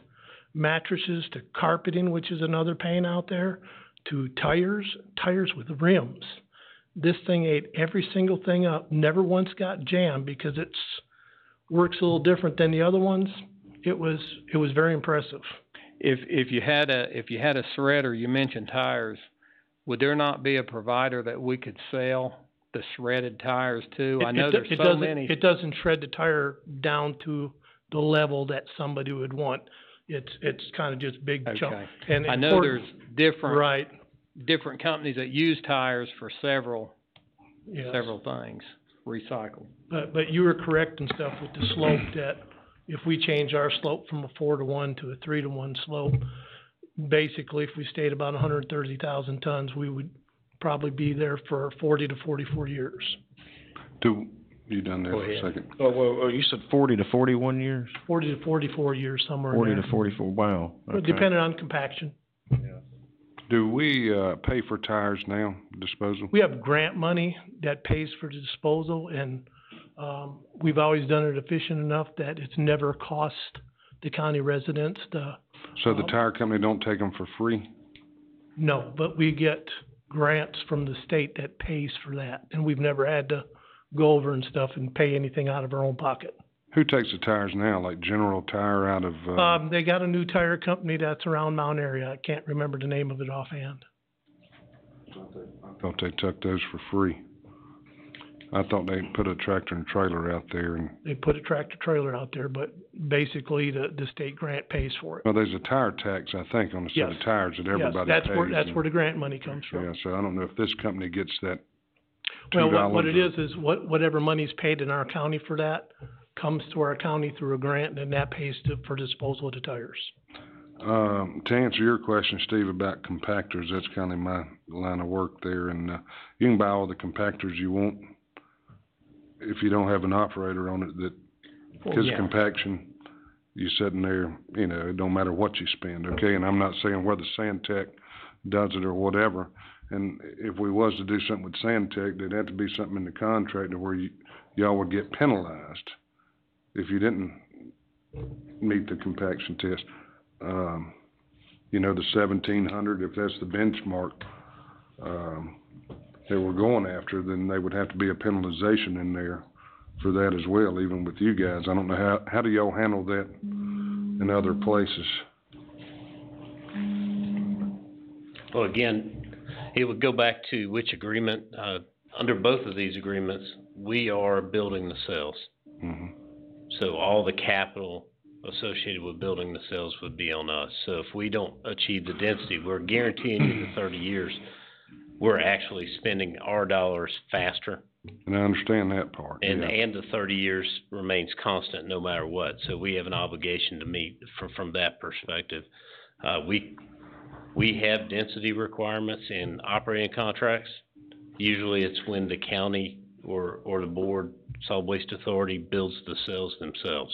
And therefore they are funding the capital dollars, and therefore they have the ability to set that density goal. I got another question, Charlie, for you. Well, he's coming. We just want you to walk, Charlie. Yeah. I've got a question for you. Okay. Do they make, I know a lot of the, different equipment, you can get GPS, system on it. The compactors, are you able to get a GPS system that can keep track of the compaction? It's not a GPS, based it's on ultrasonic or, okay. But we have it now. We do have it now. Yeah, we have it now. Would that give us an idea as to whether or not it was improperly? Yeah. Yeah. It would rate the compaction, so it's just a matter of going back over it more times No, to increase the compaction. you gotta have the equipment to go back over it though. Exactly. I mean, you know, Exactly. We gotta have can't go equipment. back over and over it with a lawnmower and get the same kind of compaction rate that you get with 100. I think there's probably a couple different factors, and like I say, I've never really been in the solid waste landfill business. I have, back years ago with my dad in a different type of landfill, but what, I guess you would have to, a certain thickness you put this stuff in too, correct? Correct. To get your, Right, you try to go 1,700. between 2 and 3 foot lifts, and unfortunately, sometimes you have so many trucks back in, it's hard to keep that up. And, you know, a good example, last Friday and stuff, we actually had no compactors running. Both compactors was broke down, so they were trying to pack with a so V8 even the dozer. brand new one was broke down? Yep, Really? matter of fact, they may have to pull the motor out of it. It's still under warranty, but it's still down, so they're trying to get us another one up there. Just so y'all know, a new compactor like we need's probably about $850,000, I would What I expect. figured, somewhere That's, around $1 million. that's real close, probably between 700,000 and 800,000. So, you know, and like I say, I think we just bought this one for $5, and it's probably worth about $250 now, so that's one thing. But one of my other questions is, and I hear you say now that if we, steepen up the slopes and maybe a 2-to-1, or I don't know what y'all talking about. 3-to-1. 3-to-1. Yeah. Why come we wasn't doing that prior to, I mean, Sandtech come with their proposal. I hate to use the term of general standard, but generally and stuff, that's what the state likes to see you do, is a 4-to-1 slope, because you don't have as much issues with the erosion and trash slides and stuff like that. And so that's why it's always been a 4-to-1. And I think really just in the past so many years and stuff, people have been trying to do other things and stuff to get more area. But we wouldn't have knew about it if Sandtech hadn't come to that. So all this extra time and extra airspace that we're talking about come from, you know, somebody that's in the business, you know. Now, I don't know why our engineers didn't tell us about that originally. Of course, you know, they get paid the more landfills they design, the more money they make. So I can kind of understand half of that. So NOV violations that was out there just a few months ago when you got sent over there, what was they? Basically, There wasn't adequate cover. There's supposed to be adequate cover. Yeah, there's supposed to be 12 inches of cover on the side slopes, and there was maybe 2 inches. And so had a contractor help haul dirt while we were trying to just keep operations going. And when you get an NOV, one of the things that the state wants you to do is you basically have to write them a plan with dates on it when you're gonna complete your NOVs by. And so, like, within the first week or so, I went ahead and sent a thing back and stuff to address everything. So if they're supposed to be 12 inches of cover, why were they only 2? From what I understand, they had no equipment to haul dirt.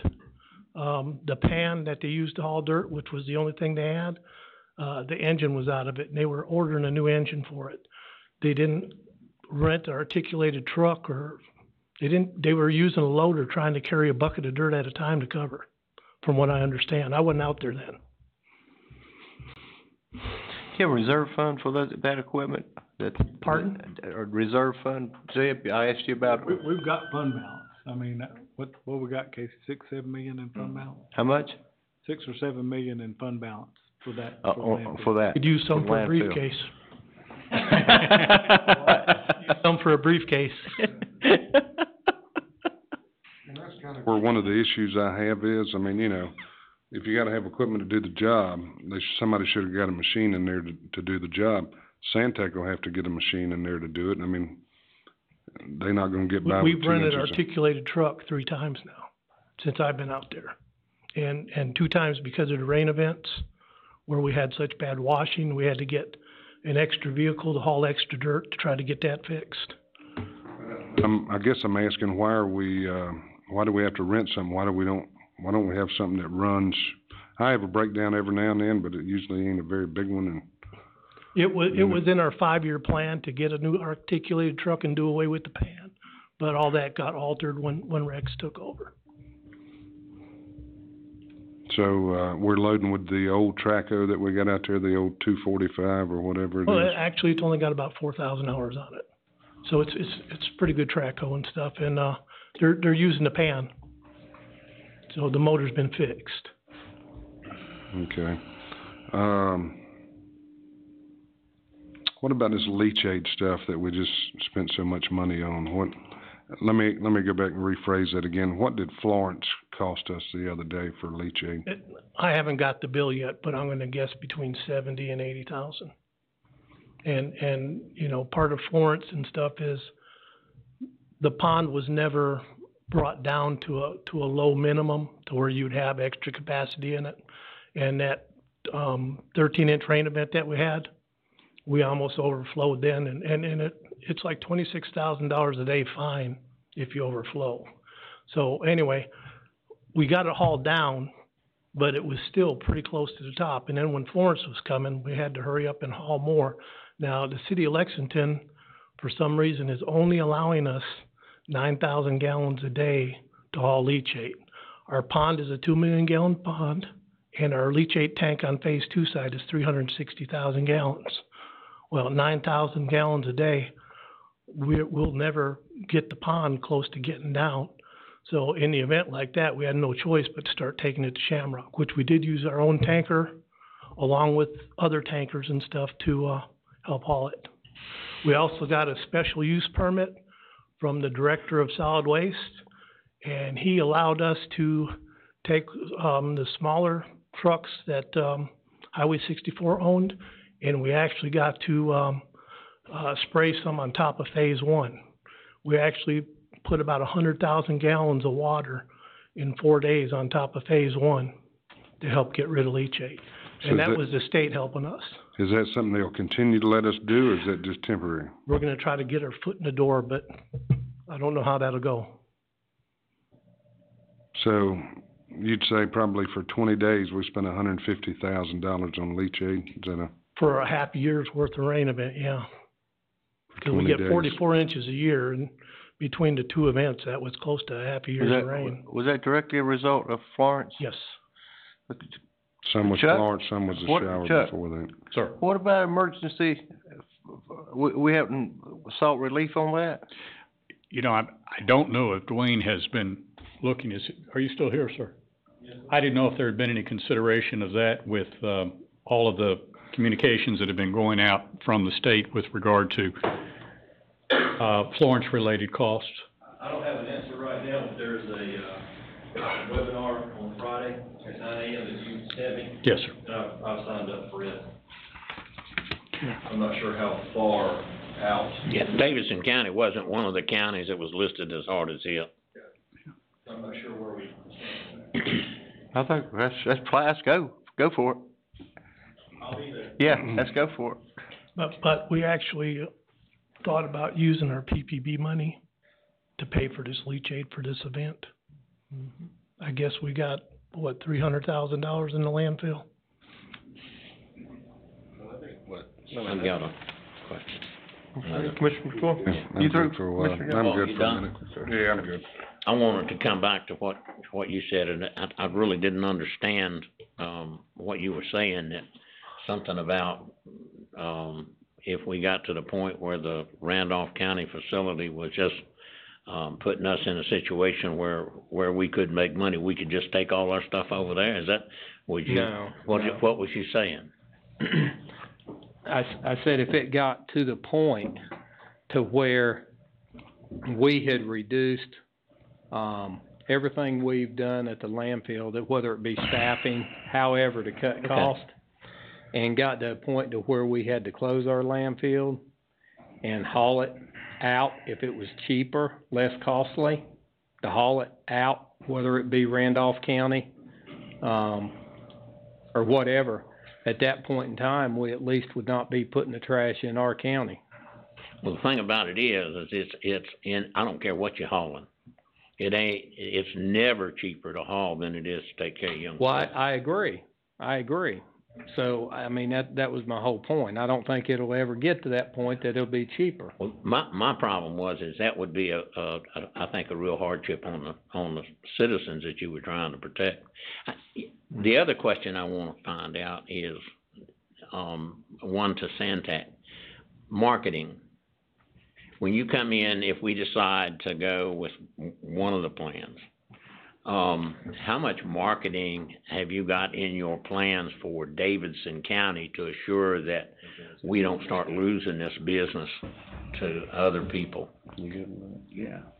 Well, from a marketing perspective, one of the first things we do as a company is we're in an acquisition mode. So we try to secure waste that's coming into the county. There are acquisition candidates for existing collection companies here that we would like to look at.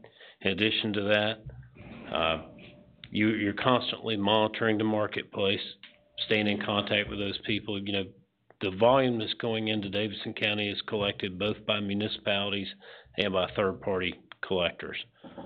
So from a municipal standpoint, again, it depends on the approach that the board decides to take. In the turnkey, we have to go market the site in a tiered rate structure. We would do some of that, but basically you control your gate here in Davidson County and control the relationship with the existing customer base, although we would still look at those acquisition candidates in and around Davidson County to secure that waste. If we were to do the turnkey, you would be responsible for all the leachate stuff then, right? Yes, sir. And for the purchase of any new equipment that we might need for doing that? Regardless of how the board elects to go, if Santac is the operator of the facility, we're going to invest significant $1.5 to $2 million, depending on the operation, in additional equipment into the facility. There needs to be a compactor, as the board's aware of. There needs to be articulating trucks, different style dozers, additional transportation vehicles for leachate need to be purchased. Because you not only have to have the primary, but as Charlie said, you have to have backup. We have a number of backup pieces of equipment throughout our network we can also bring in. But you have to have 2 operational compactors, multiple dozers, one to push trash with, and one to use to cover with dirt so that you're not creating flagging as you go from your tracks. There's a lot of things that have to be done from our standpoint. We've already gotten pricing on a new trash dozer and a compactor, and just on those 2 items alone, we'll spend $1.3 million. Okay, Mr. Chairman, I'd like to make a motion. Okay, has anybody got any other further? We're not in a motion mode. Well, and that's why I was saying I'd like to, and I'm waiting on the chairman to say, yeah, we're ready, or no, we're not, but I'm ready to move forward. I would like to see, the contract that we have presently, with the verbiage in there about what a preferred county is going to be, and also the verbiage in there about, if you sell your company. So if I understand you right, Commissioner McClure, you're wanting to, let's hold this open? And That's what we were trying to do, was trying to look at the contract. At least that's what my understanding was. Is that basically your understanding? Well, you know, I mean, we can decide, but if we don't have a contract that we wanna look at, then it's kinda hard to make a decision that that's what we wanna do, 'cause we don't even have the words. I believe Santac said they didn't want to come up with the contract until they knew what option was even possible. We'd have to make a motion or It's what, decision on which that's what they option, had yeah. just said earlier. Yeah, and my motion could have been to take a break, because I'm about to float away over here. If you got something to add, I got a question for you while you're up too. I'll let you ask your question. Now, go ahead and. Well, what I was gonna say is, again, they're 2 very different contracts. And that's the reason why we're just trying to figure out the direction the board would like to go in. so that we prepare the correct contract with the appropriate language. Okay, I see what you're saying. What, when I hear about Montgomery County and I hear about Randolph County, why do you think Sandtech will be successful in bringing trash in from outside of Davidson County, when it sounds like Montgomery County, it's closer to Montgomery County than it is to Davidson County I've heard the big word Charlotte, we're gonna get Charlotte's trash, so I don't know where that come from, maybe from you guys. But how are they gonna come here instead of going to Montgomery County? Again, because of what we plan to do is to go out and acquire some of those companies and bid on municipal contracts that they're currently collecting and taking to different locations. We want to secure that waste on our trucks to fill the gap between where Davidson County is and 180,000 tons. And we have the capacity from a capital structure to be able to do that. We acquire 4 to 6 companies a year and have for the last 4 years. We've been successful in building volume at every site that we operate. You're gonna do the same for Davidson County, though, as Yes, you sir. would do for the other outside counties? You're That is gonna correct. try to get more of the business from our county. Yes, sir. Somebody mentioned, it's always cheaper to direct haul versus to try to transfer. It's absolutely true. You want to control the waste as close to a hole where you can direct haul as possible. Now, Casey, this goes to you. I've seen the fees in 10 years county compared to Sandtech's only $3 difference at the end of 10 years, is it? In total, well, in total, from even further than that, 20 years or say, the difference is about $3.25. $3.25. You know, but I guess the manager's already alluded to it. You know, if just modeling the numbers based upon some of these percentages that we've talked about with growth, you know, we're liable, and I've told Tim this, and he remembers this very well. I think I can hold my 36 for quite some time. And so I think some of the fees are gonna have to go up in any of the scenarios eventually, just because of expenses and those kinds of things. So, you know, I guess the manager is correct in the sense that the battle here is between making money, trying to keep the landfill running as efficiently as possible and get the life out of it that you want. But at some point in time, to do that, in order to receive that benefit, you have to give that control over. And that control means that the fees will move from the contractual obligation. Whereas if we're in control of the fees, perhaps in any given year, we can make different choices. I'm not sure how that works. Say, for example, we have a recession. During that period of time, we're liable too. You know, the citizens may not understand completely that contractually we have to go up on the fees for the landfill. And so, whereas we may make a different choice, I don't know, but I can see a lot of different scenarios that could play out over that long a period of time. But again, that's a battle between giving that up versus making funds too. I mean, what do we have in the landfill fund balance now? I think it's somewhere around 6 or 7 million. So that's a company that's not making money? Well, over the last 5 years, the manager's right, and I use the last 5 years as an example. That's a window we looked at. If you net out in our financials everything that we had to save for post-closure, buying equipment, depreciation, it's almost even. And so there were years where you had a lot of money you saved, and then the years you had to put out a lot of money for buying all the equipment we just talked about, or saving for post-closure. But when you net them all out, it was almost even. And that's exactly the way a government landfill is supposed to run. It's not supposed to make profit, so it's supposed to be dead on even, and that's, again, it gets back to that $36 as we've hung in there for a long time. I don't know that we can continue that for a long period of time, and I think that's always the battle. We want to have a $36 tipping fee as long as we can hold it in the road, but I mean, he just told you needed $3 million worth of equipment. We're gonna have to, if we keep the landfill, my ears are hearing, we've talked about this amongst ourselves, we probably need to look at the equipment. And so there goes into your reserves to get it, or raising fees to make room to start buying those things. But that's probably a conversation. If we keep it, there's gonna have to be some changes moving forward. It'll cost us one way or the other, so. Options we exercise. Correct. I mean, maybe, I got an easy way to say this. I mean, probably one of the reasons why we ended up with some of the equipment we have is that battle between trying to keep it $36 and maybe in our heads thinking, well, we can save a little bit by buying this compactor. It's a few $100,000 less versus 8 versus 5, but not realizing that when it depreciates, it's worth, like you said, 2, and then you don't have any value, you don't have any equity in it.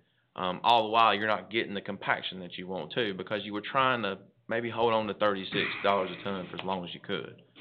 I can't really buy that because if you need a 110,000 pound machine, I don't care what you pay for the 77,000 pound machine, it's not going to work. So, I can't buy the fact that we paid $500,000 for a machine because it was a good deal.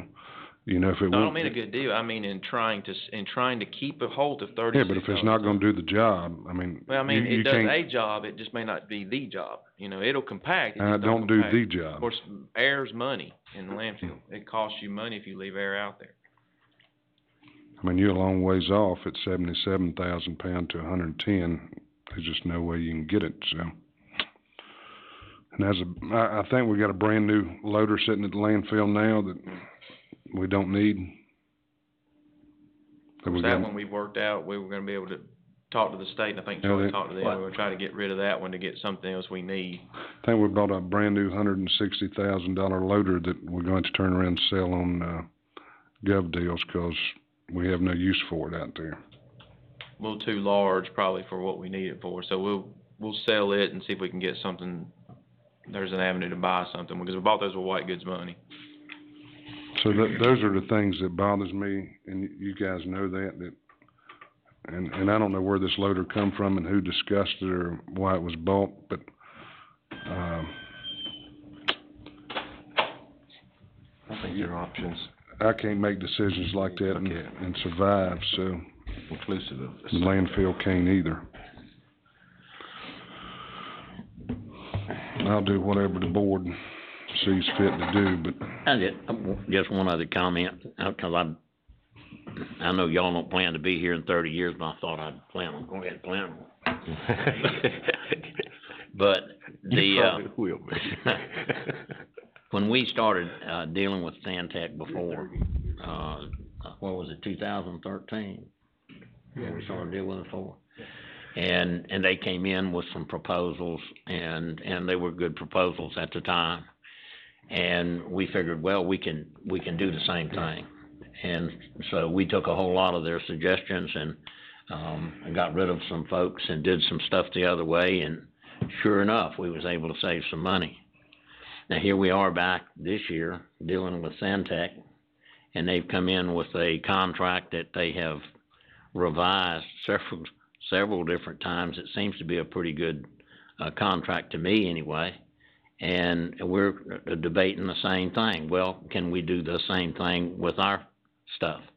And I just wonder if we're going to be back here in 5 more years negotiating with somebody else because we don't have the ability to run the landfill.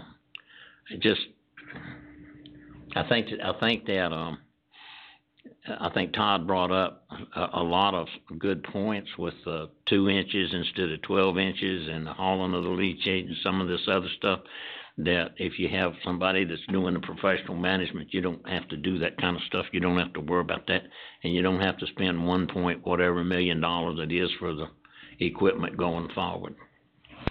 What happens to the general fund balance of the landfill after, if we were to do a turnkey with them? Does it stay there? Who gets that money? Well, we get to keep that money, but I think it has certain restrictions that it can only be used for solid waste. We could probably use it in the general fund piece of the sanitation budget, but we could not go out and do a park with the money. Right, but could you add sewer with it? I don't know. I don't know about sewer. Okay. But I do know solid waste. We could, as far as trash. But we can find that out. Okay. you could purchase property for a new landfill and start You could do that, yep. And just for the record, I want everyone to know that that wasn't Charlie's decision to buy the new loader. That, I just want to clarify that, but I am disappointed that we got $160,000 loader sitting over there going on gov deals for, probably have less than 5 hours on it, Charlie, when it's sold. Just long enough to pack it in the garage, Okay. Yeah, we've got a reserve on it so that we'll get our money back, because we bought it off state contract, which was probably less than somebody would buy it. If it meets the reserve. You know, if it don't meet the reserve. Reserve, and then we don't sell it and Right. get our money back, so Right. it may, I hope it does, I think it will, but Looking for a loader? I was, but I just bought one. Okay, what's the pleasure of the board on this right here? I mean, there's some things that, you know, I'd like to see more numbers on as far as, how to increase the capacity and increase the lifespan and run under a business,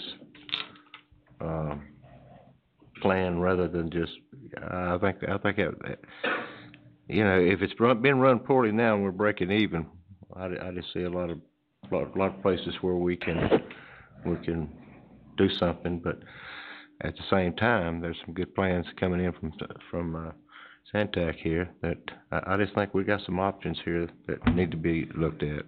And I know we've been looking at it, but from discussion tonight, there's some things that I don't think we have gone far enough into, but that's just my opinion. Whatever pleasure of the board is. Zach, you said something about you had a motion. Well, I do, I'd like to wait on, Commissioner Jarvis to return if that's okay. Oh, yeah, I think we need to too, I agree. I mean, I know I had to step out, thank goodness for the YouTube app, 'cause you don't miss but 10 seconds of delay, if you step out for a second, since we couldn't get a break. Let's do a 5-minute recess. Okay. I think people will. 5-minute recess. A 5-minute recess. That's something I think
We got a commissioner.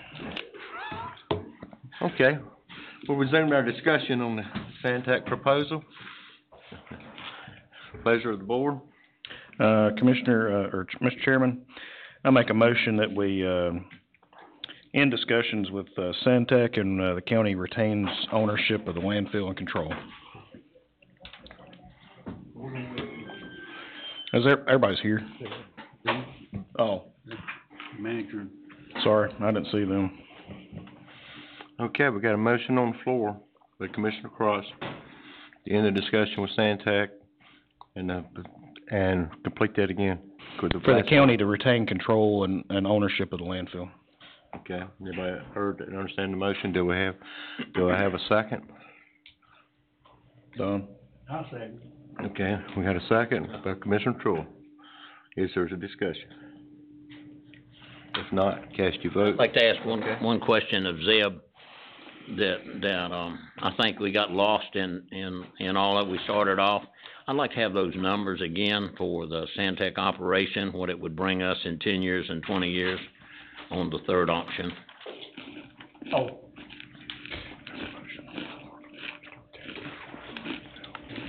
Revenue to the county.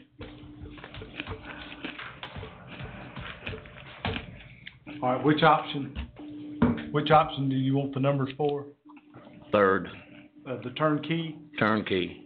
Turnkey is in 10 years, 2,671,000, and in 20 years, 5,972,000. What was the 21 million that you mentioned a while ago?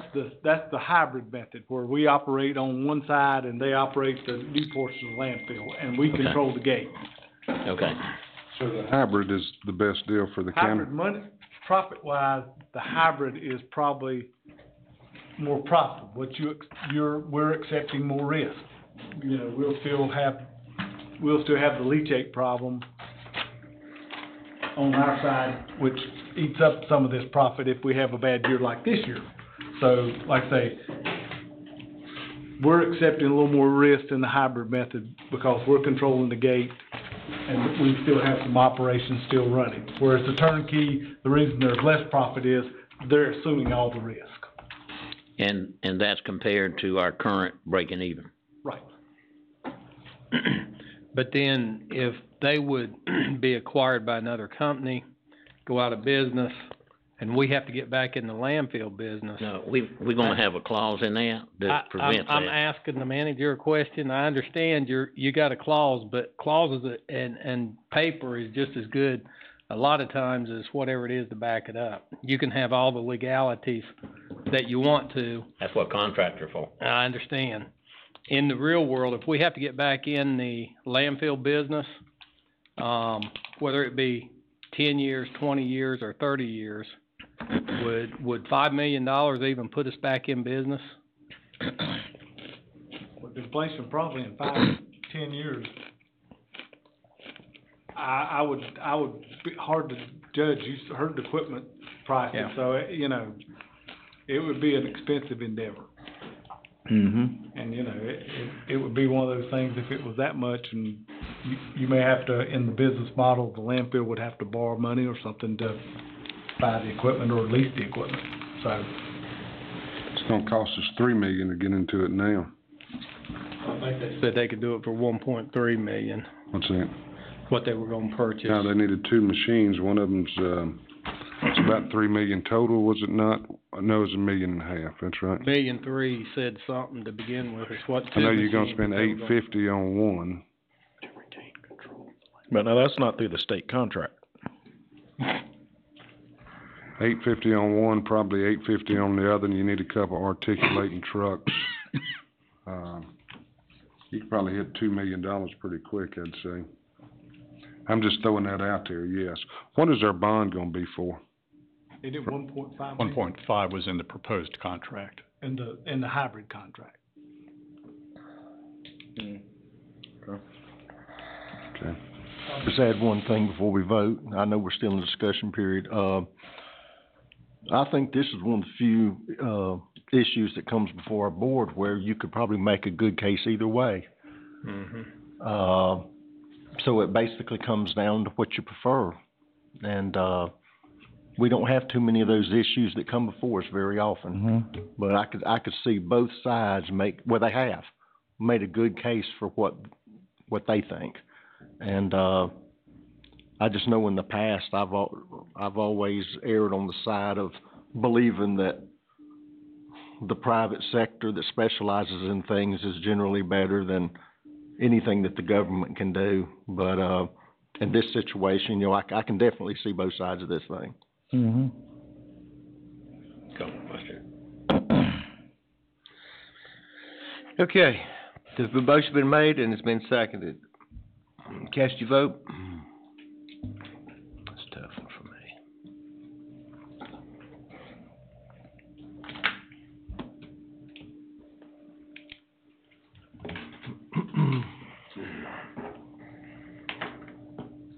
All the votes are in.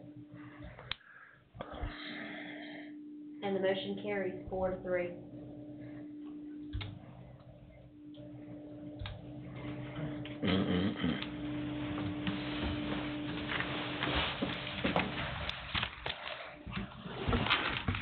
I'd really like to thank Sandtech for putting so much, into this. I know y'all have worked hard for the last 6-7 years.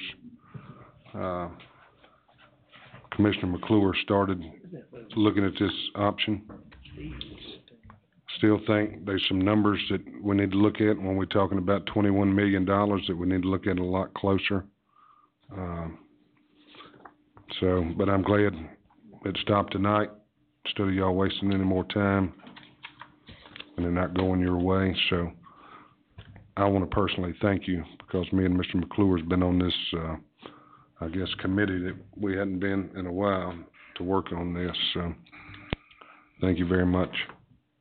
I just add that every time that we have negotiated with Sandtech, it's always been in good faith. And this time, every time we have asked when we started off, we didn't have nowhere near this contract. I mean, they have bent over backwards all through this thing to provide us with what we needed to deal with the landfill. And I'm most appreciative of your patience and of your presentation. Thank you. From staff's point of view, they've been very professional, and we appreciate their professionalism.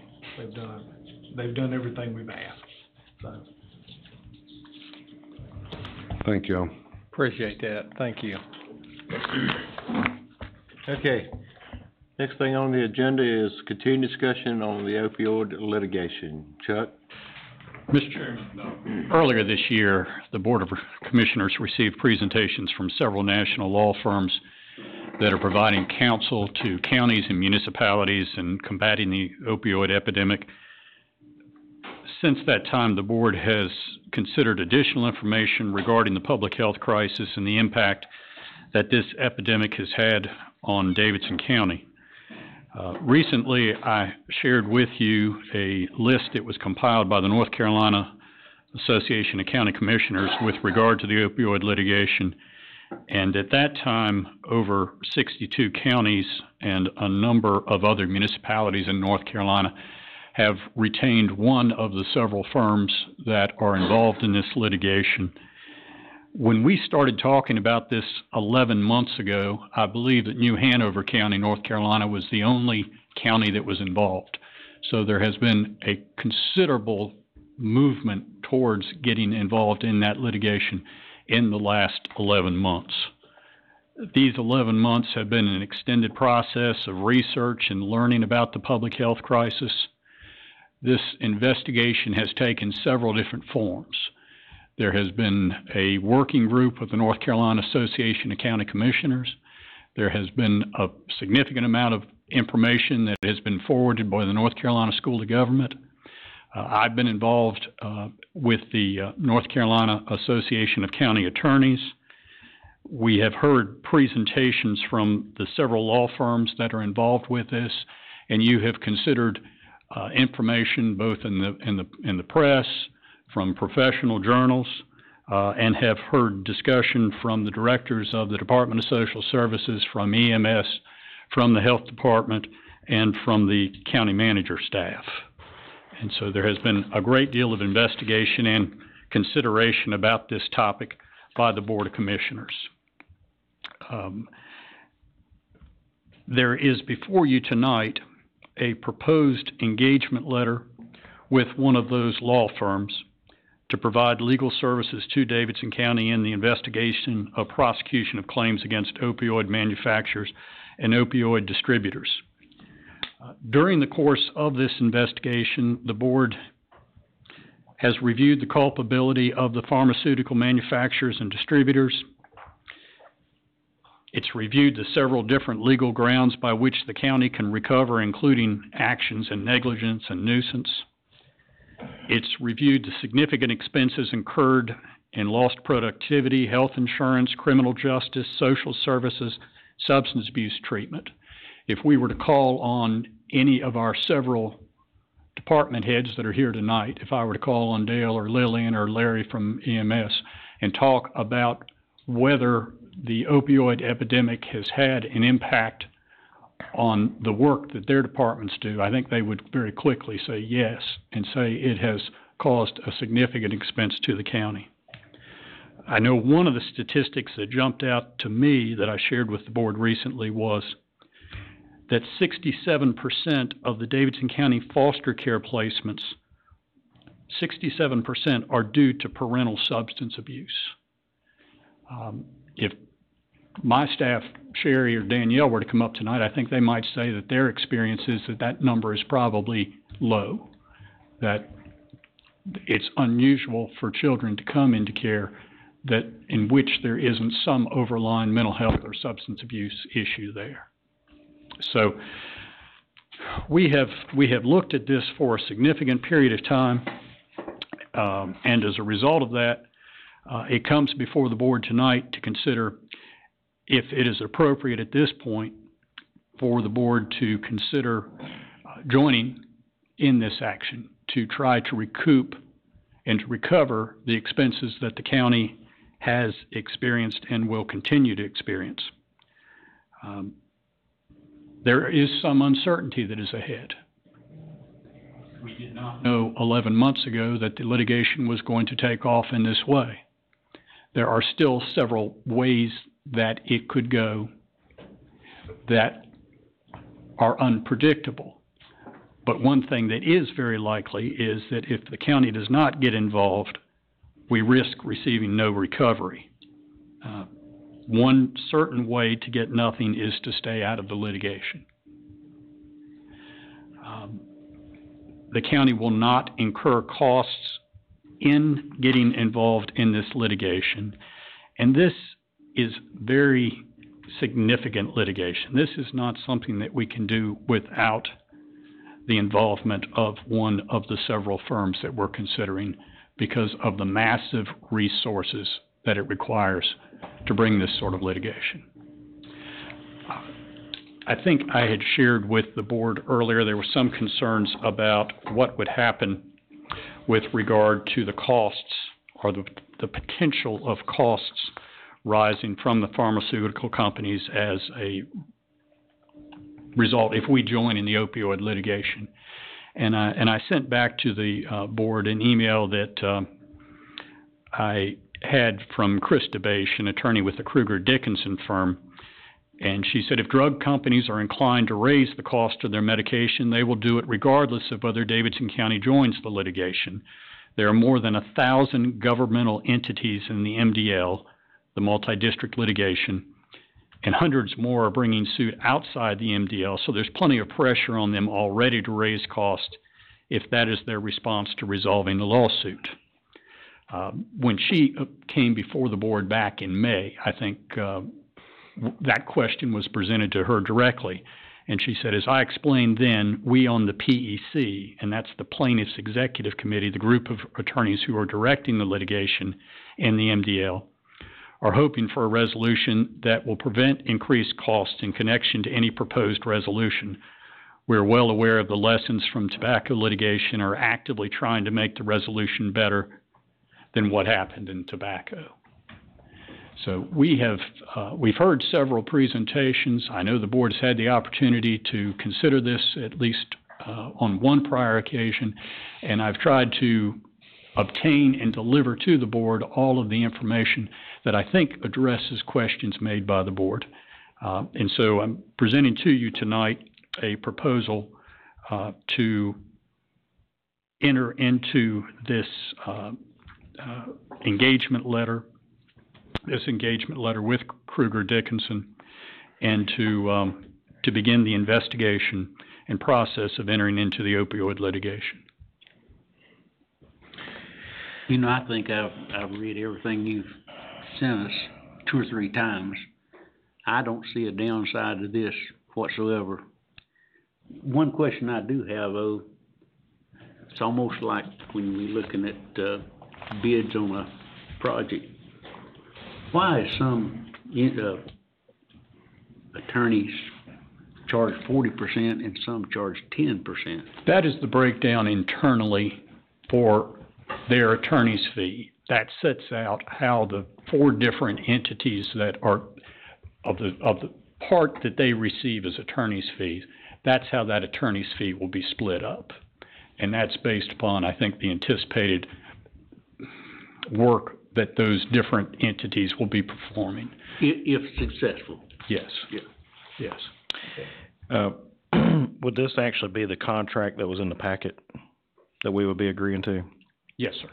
All right, so the question that Mr. Hill had about, I think it's on page 3 and page 4, can we address that, approve it with that stuff being corrected, or? Forgive me, I'm flipping back to that page.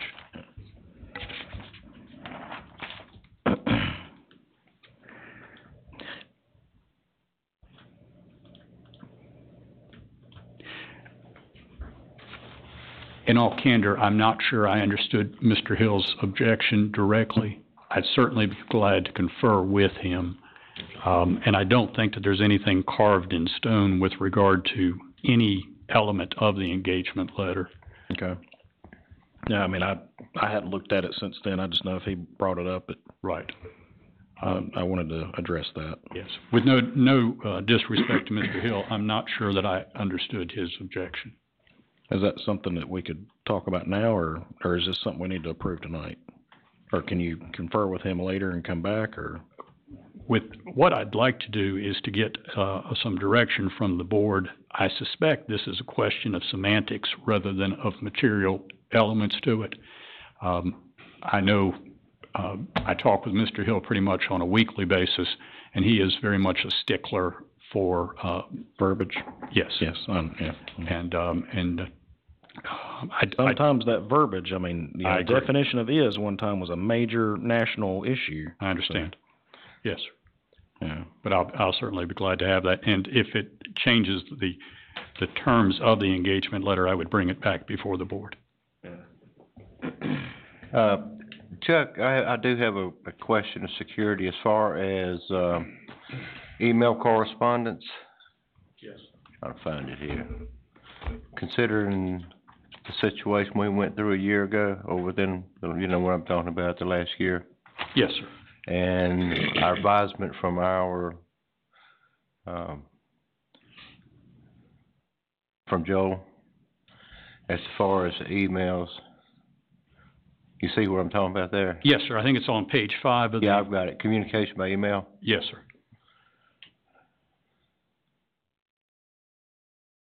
Where it's talking about that they communicate with their clients by unencrypted internet email. Yeah. Well, that's the way the county communicates.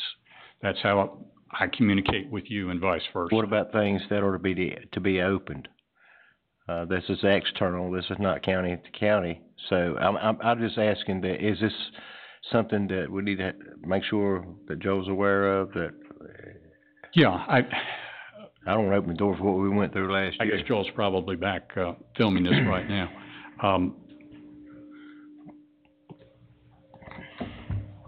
And it points out in this engagement letter that there is the potential of interception.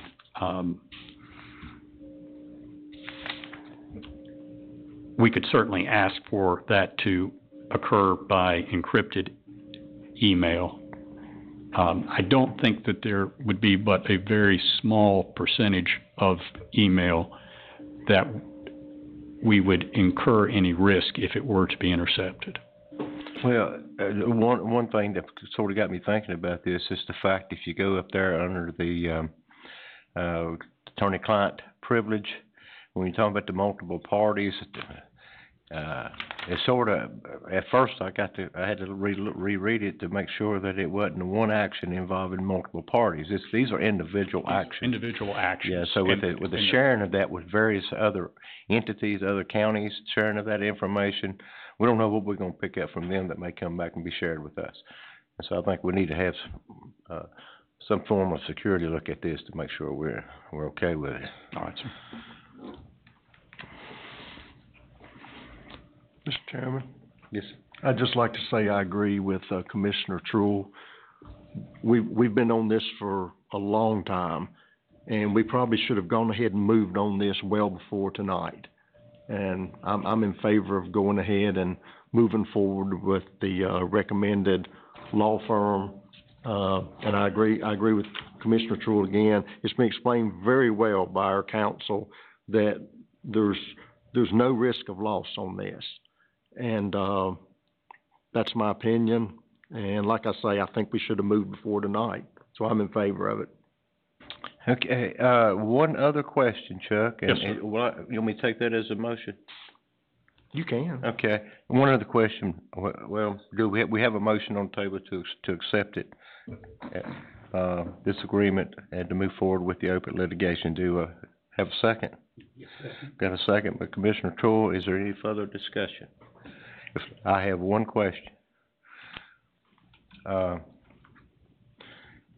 Just want it understood that we think we're receiving 75% of the settlement, whatever it may be, whether it's by adjudication or by settlement, and that's not the fact.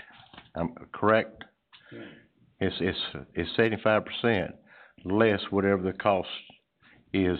The attorney fees, everything that they accrue in that comes out of our part and not their part. Correct? Yes, sir. It sets it out on pages 3 and 4 of the calculation of the contingent. Starting with the $1 million example. Yes, sir. And it gives $100,000. Okay. Yes, sir. It gives I think a illustration there of how that is determined. And as far as their breakup, as far as the different attorneys, I don't care how they break it up, really, as long as we get our 75%. I think that's less whatever attorney fees just are. the disclosure that's made to us for the purposes of transparency with regard to that. Okay, we have a motion on the floor by Commissioner Barrett. One question that I had raised before was about the expenses and how they were gonna calculate them. Chuck? Yes, sir. When they calculate those expenses, are you gonna take the expenses, excuse me, the total expenses of litigating this? Or is there some way to, because Davidson County's expenses wouldn't be anywhere near what Charlotte Mecklenburg would be? Yes, or sir. Los Angeles or one of them, so are they just gonna lump all the expenses and then we get, take that out of our 75%? It sets out in the engagement letter the cost and disbursements that can be deducted from a recovery, and those are normal and customary sorts of expenses.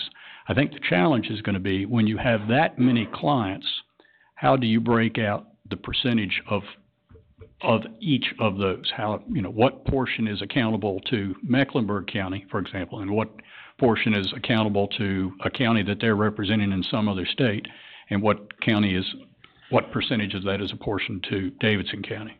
And that's what they said before. I just didn't know whether the rest of the board realized that we're talking about not our expenses. Yes. Mm-hmm. I don't see how that's applicable at all, Chuck. If they're handling this litigation independently, then whatever they do with another client. Now, the sharing of information is about if there's something discovered by that happens in the case of one of the other the plaintiffs in this, and it could be served the other plaintiffs well, as we have a common interest, then that can be shared. But as far as and correct me if I'm wrong, because I had the same question Commissioner McClure had, but it's a separate action, dealing with strictly with Davidson County, and all the facts, figures, and information applies directly to Davidson County and does not cross the boundaries to another county. It's not cumulative information, it's separate information, and it's derived from one county to another, correct? Is that correct? Yes, sir, but there are certain expenses which may only have to be incurred once. Okay. For all of the different. Okay, deposition for Yeah, I'll for see it. example, yes, Okay, sir, gotcha, yes, gotcha, sir. gotcha. And so Good I think our position ought to be, in advocating for the county, that we ought not to be redundant in how many times the fee is paid for that, for example, the deposition that you used. Gotcha. I see. That's a good question, Commissioner Court. I got one other question, Mr. Chairman. So I'm making sure I understand this right. This is just a lawsuit against the drug companies? There are no doctors involved in this, or? This involves two classes of defendants. One is opioid manufacturers, and the second is opioid distributors. Okay. Yes. So the actual people that prescribe the medicine is not in this lawsuit? No, no. When we started looking at this back in November of last year, the different models of the firms were actually dealing with different models. And one of the law firm consortiums was only bringing actions against the manufacturers. The other was only bringing it against the distributors. Each was arguing that their model was superior. Okay. And I think what we've seen since that time is a blending of the models, and so that they now are both basically so the people that actually put them on the street, which signed the prescription, is not in this lawsuit? Not in this lawsuit. Okay. All right, no further questions. Yes, Thank you. Yes. Could we not look at joining the other lawsuit as well? I'm sorry, we're actually, what we are doing here is seeking counsel to be pursuing both manufacturers and distributors, yes. Yes. If we don't have anything else, Commissioner Barrett, would you please refresh your motions since it's been a while? Make a motion that the county moves forward with joining the opioid litigation. Okay, is that the motion, Salt? Yes, and specifically directing the county manager to execute the engagement letter as amended with the Kruger Dickinson. Yeah. What he said. Okay, all right, and no further discussion, cast your vote.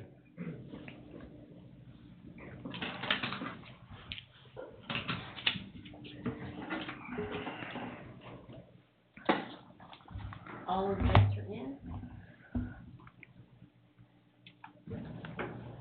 And that motion carries 4-3.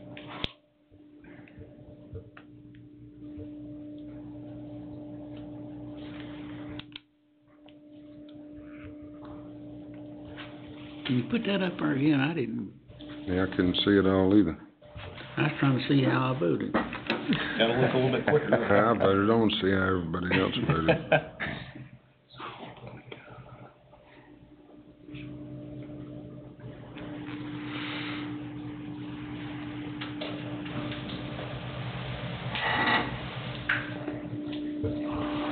Okay. Just want to make sure I was in the green. We seem to tally.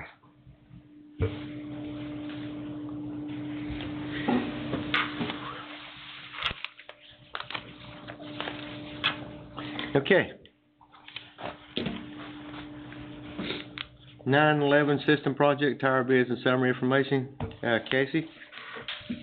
Thank you, Mr. Chairman. I'm gonna invite Dwayne Childers and Marty Randall from 1018 Consulting up to the podium, please, to help me with this item. This is exciting stuff. Just based on the last. Yeah. Huh? Just based on the back. My ears are hooked up. I know. I know. I believe you've got those towers in that box. I know it. Yeah, Dwayne, as heavy as that looks, Zeb says you might have the towers in there. I was of that same opinion until they established the policy. Mr. Chairman, I hope this is a milestone event in this famous 911 radio system project tonight. This has probably been 15 years in the making, perhaps. And at least 3 of you that were on the 911 committee done an extensive, I guess I use the word extensive amount of work in help us get to this point. So I do appreciate that. Commissioner Yates, Commissioner McClure, and Commissioner Jarvis played pretty big roles in what's been going on behind the scenes for almost a year now. We have been designing this system, working with Motorola to get, kind of the specs, if you will, of what the system's going to be. All the while, behind the scenes, Marty Randall, some of you remember him. He used to work for Viper. He used to work for the state. Now he's a consultant in his retirement days, works here with us. He's been behind the scenes helping us get all the sites prepared, working with the federal government to get tower heights cleared, et cetera. We've had multiple agreements with multiple partners, albeit local governments, i.e. with Thomasville, or just entities with the Woodsmen of the world, and with Viper themselves. So we finally have come to the moment of truth, hopefully. Tonight we want to present to you the bids for the 3 towers that we'd like to build new for joining our partnership with Viper. You'll recall this is a 5-site system, so we're using 2 existing sites and then going to build 3 new sites, one in Denton, one in Tyro, and one partnering with the city of Thomasville. So I'm going to let Dwayne talk about the bids briefly just for a minute, get through that piece, and then I want to share with you 2 other pieces of information that will wrap this whole agenda item together. So. We'll take it. Go ahead. Go ahead, I'll let you. Flip a coin, guy. He does most of the work, guys. I'm not stealing his thunder. We compiled this. Tell us your name, because we've been videoed, so the folks out there know who you are. My name's Marty Randall with 1018 Consulting. Thank you, Marty. It's a pleasure to be here. Thank you for having me. It's been a long road, like Casey said, and we finally got down to the brass tacks, I guess you would say. We sent out the bids. The bids were placed. Dwayne placed them on the county website for a formal bid contract. Specifications were drawn up, and we had 4. I'm pretty sure we had 4 companies that bid on them. One of them was Midland Communications, Keiko Enterprises, Pittsburgh Tank and Tower, and Sync Tower. The winning bids for the Tyro and Denton towers were awarded to Midland Communications. The winning bid for the Thomasville Tower was awarded to Keiko Enterprises out of they're out of South Carolina, in Greenville, South Carolina. The bid numbers. The winning bid for Denton was $284,690.56. The winning. That's 403. Tyro, my mistake. The winning bid for Denton was $403,307.59, and both were awarded to Midland Communications. The winning bid for Thomasville was to Keiko Enterprises at $632,506. The towers are bid for the current specification, which is the TIA 222 standard. It's standard H is the coming revision of it, so the towers were bid to that revision and should serve the county for years to come.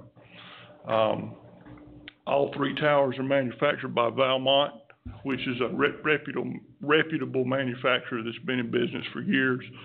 They are actually the tower I prefer. And the contractors, Midland has built towers for me in my business, and they've also built towers for me when I was with the state, all over the state, and so is Keiko Enterprises. So they're both reputable contractors that I recommend. I've used them in the past, like I said. Got a couple quick questions right quick, if the chairman don't mind. What all does this include? The buildings, this price site work, everything? This price includes all the site work, the actual tower, the ground ring, fence, everything but the buildings. The buildings were purchased separate on state contract by the county. Okay. Will they erect the buildings, or are they, when they were purchased, did they purchase the erection of the buildings? The buildings are prefab, so the buildings will be delivered on a truck, but they install the foundation for the buildings and the generators and all the electrical stuff as part of their contract. That's their contract? Yes, sir. Okay. So the buildings weren't included in any specs for the bid process, right? So none of these, all these bids were for the same specific construction. Yes, sir. Yeah. Okay, I understand, okay. This Thompson, bid would be, half would be ours, is that right? Yes, sir. Right. The total of the three low bids are about $1.3 million. But Thomasville's gonna do half of the Thomasville Tower, which is about $300 and some thousand. They also gonna chip in on their part of the soft cost, the studies and all those kinds of things that were related to the Thomasville Tower. So total for us for this ends up being, we have about $1 million in towers, which is probably a little lower than we even thought we would hit. And how tall is that Thompson? It's pretty tall. It's about 400 some feet. Yeah. 480. It's just about an inch taller than he is. Airplane would be going around that thing, not. You good with these contractors, right? 'Cause I don't know Yes, anything sir. about. I've used both of them many times in the past, and they are reputable contractors. What kind of warranty you get with the tower? 1 year or warranty? The manufacturer's warranty, you asked me a question that I'm not sure of. I've never Seen one needed for a him. warranty for them, to be honest with you. Both of these contractors have, if problems come up with grading or other stuff, they've been very good, at least up to a year, to come back and take care of the problems if any should arise. I think you'd have a year on workmanship would be part of the. Yes, sir. I've had Midland and Keiko come back to towers 2 or 3 years after. So I was well pleased that they were the ones that got them. It's good. Marty also designed these with enough steel to hold, I guess, capacity for any potential cell phone carriers that may come a-calling. We've already had one that's inquired about the tower. And as you remember, when we designed these, we wanted that, built that in on purpose so we could have potential leasing revenue to help us down the road. So Sounds good to me. Did you say you had something else to go with this? we do. We got 2 other quick pieces with this. And if you, inside your agenda item, you've got a list there of the budgets of these things. And talking with Motorola, we had a design review meeting. It was an initial kickoff meeting back in July. Commissioner Jarvis attended with staff. Marty was there. And through talking with them, 2 things emerged pretty quickly. Number one, let me back up. The current contract with Motorola is about $5.2 million. The budget for this project is about $7.2 because the other $2 million is all this site development, buildings, all this soft cost stuff with all this reviews and analyses we've had to do to get the sites prepared. What was missing from the proposal was simulcast paging, taking our existing paging system, and Terry Bailey probably knows more about this than anybody, but I guess, Terry, if I'm saying anything out of order here, let me know. What we would like to do, we had Motorola go ahead and give us an option as far as a change order now while we're approving this setting stone for the construction of the towers, to have a change order for a contract that says, look, we got 2 options. We can either include the simulcast paging now and go ahead and do it at about $500,000. And what that does is basically, as I understand from Terry, our paging system's not as reliable as just like the current old system. This would get it as robust as the way the signal spreads through the new radio system is going to be. In other words, increase the coverage, increase the way it distributes the signal out to the people that's getting the page.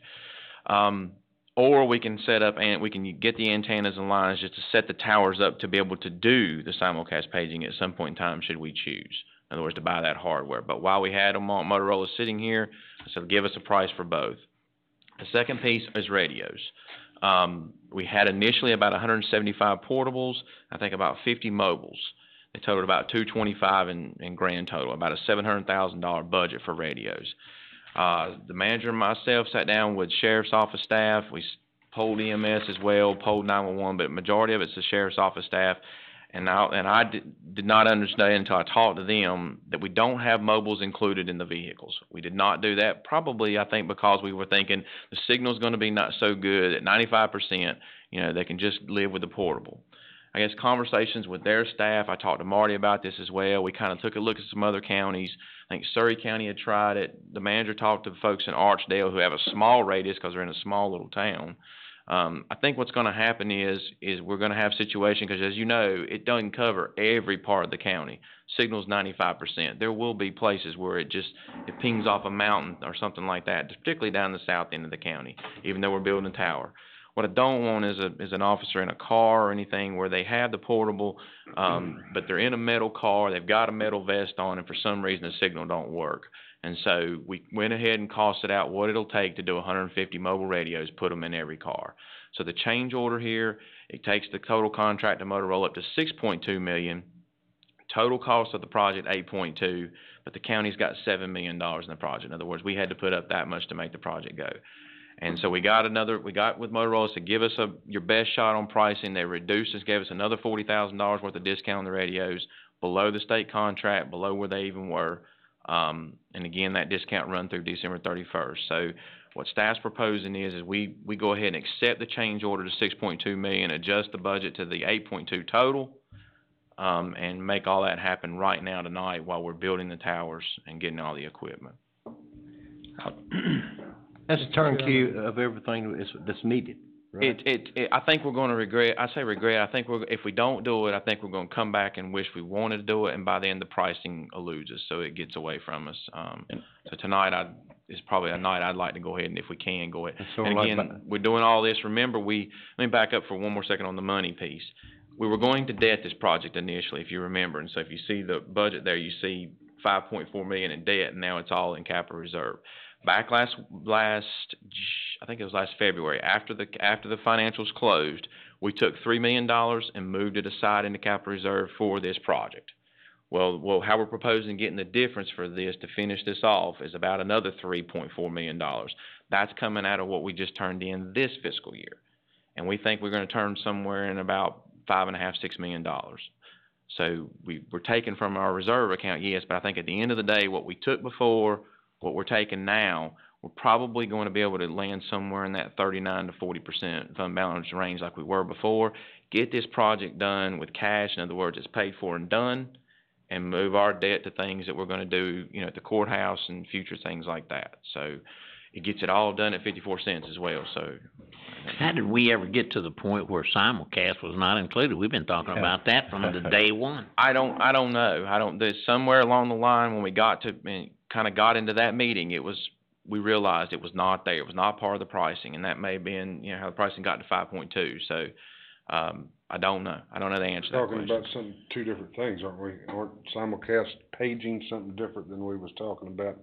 We got a simulcast radio system, but the paging is Terry uses that, and I think he predominantly used it for the fire districts.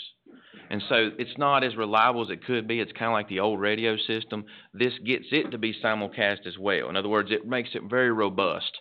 Oh, okay. So you would have been using the same existing casting if we didn't do this. Is that what you're saying? Yes. Okay. And that's like when you're in the fire station and the bells go off. Is that what that is? Yeah. Pagers. Pager. Yeah. Yeah. And so basically what we told Motorola is once we found out it was missing, go back and cost it out and tell us how much it cost. They came back, told us, and then we said, okay, well, is there a way we can, just set the towers up to do it if we want to do it later? Said, sure, give us that cost as well, which is virtually nothing. It's just a few antennas and lines. But as I got to thinking about it, I started thinking, we're going to probably want to do this somewhere down the line. Let's include it with the change order along with the radios, and let's get this project completely done. And out of the $8.2 million, actually, what is it, $900,000 or something, $1 million of the consoles all come out of the 911 funds. That actually just got told today. This cost actually reimburses for 8 consoles out of 10 that we need. They said they would do 9, so we'll come back with a budget adjustment, pick up some more county money along the way. So that actually saves us more money, but we didn't know that at the time. We sent that to them last week. Said, can you tell us exactly what you'll pick up? And then with Thomasville kicking in their $300,000, there's over $1 million that's getting covered from some other source of funds. So we still only at 717 now. We're building a radio system for $7 million, and we're getting a 95% coverage with 5 sites. Getting all this stuff done and all the leasing and everything done for $7 million. Where's the other million? Now, in Thomasville, we're talking about partnering with them for this tower. Where's the other million? They've got a separate system. They're not with the They're still with Guilford. I think they bought into Guilford's core, so they operate with them. Their equipment and our equipment be on the same right. tower. That's it. Right. What about the building down there? Are we going to have? They're going to have their own building. I think that's the way it worked. They want their own building. Okay. And that works out for Viper and them too, if they gotta come check something out or whatever, they know this is Thomasville building, this is our building.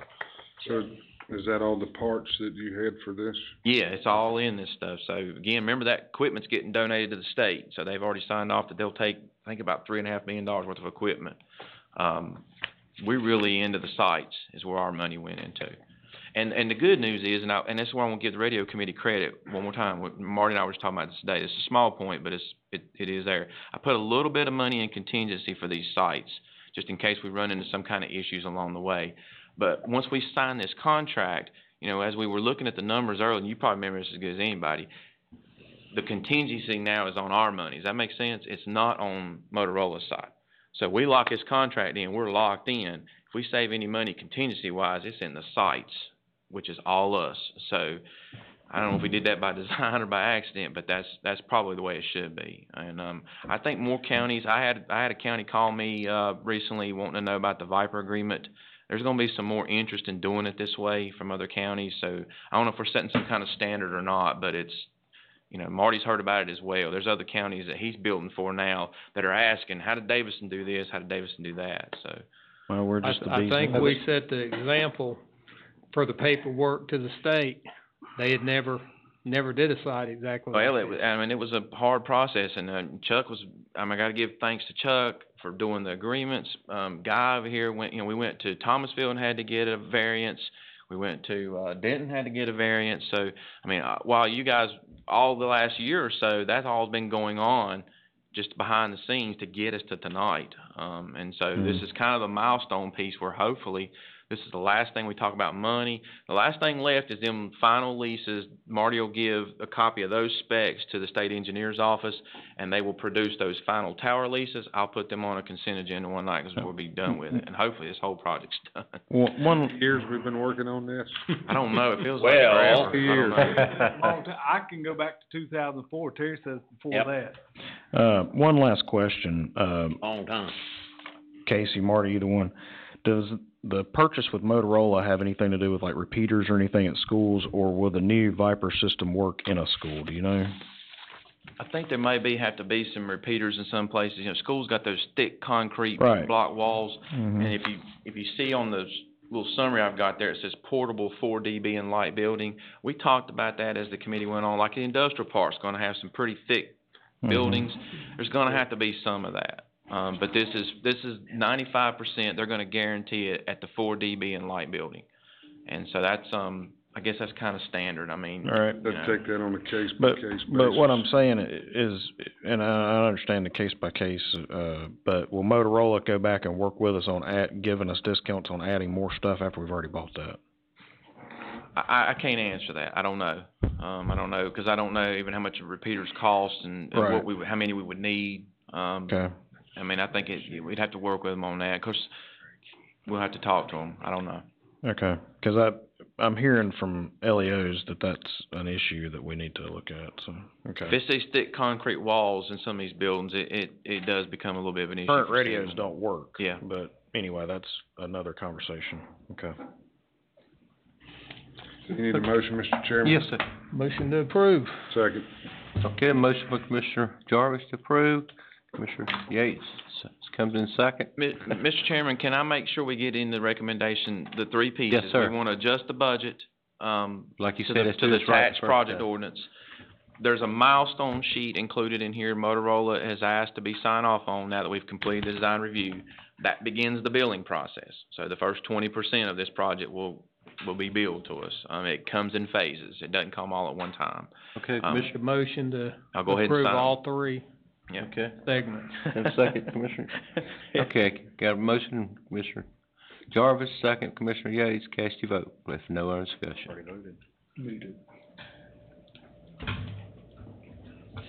All those votes in.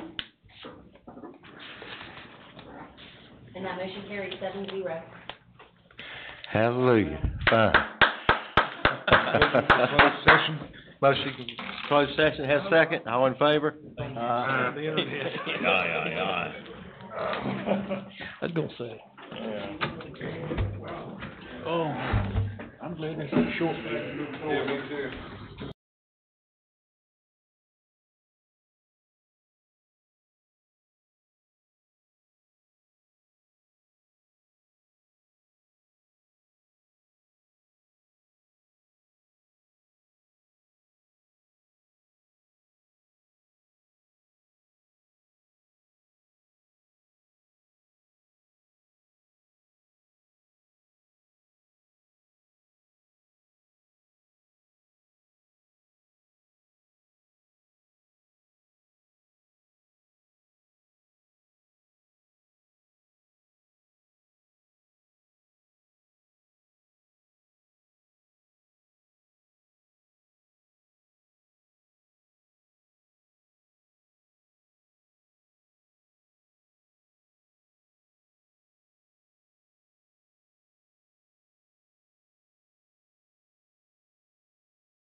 Well, in here Motion tonight, return to open session? Motion. So moved. Okay, got a motion and a second, all in favor? Aye. Okay, Chuck? Mr. Chairman, the board considered two personnel matters in closed session. One was for informational purposes only. On the second one, the board gave the county manager, direction for further action. Thank you, that's all I have. Okay, that concludes? Move Okay, adjourned. motion adjourned. Got a motion, got a second? All in favor? Aye.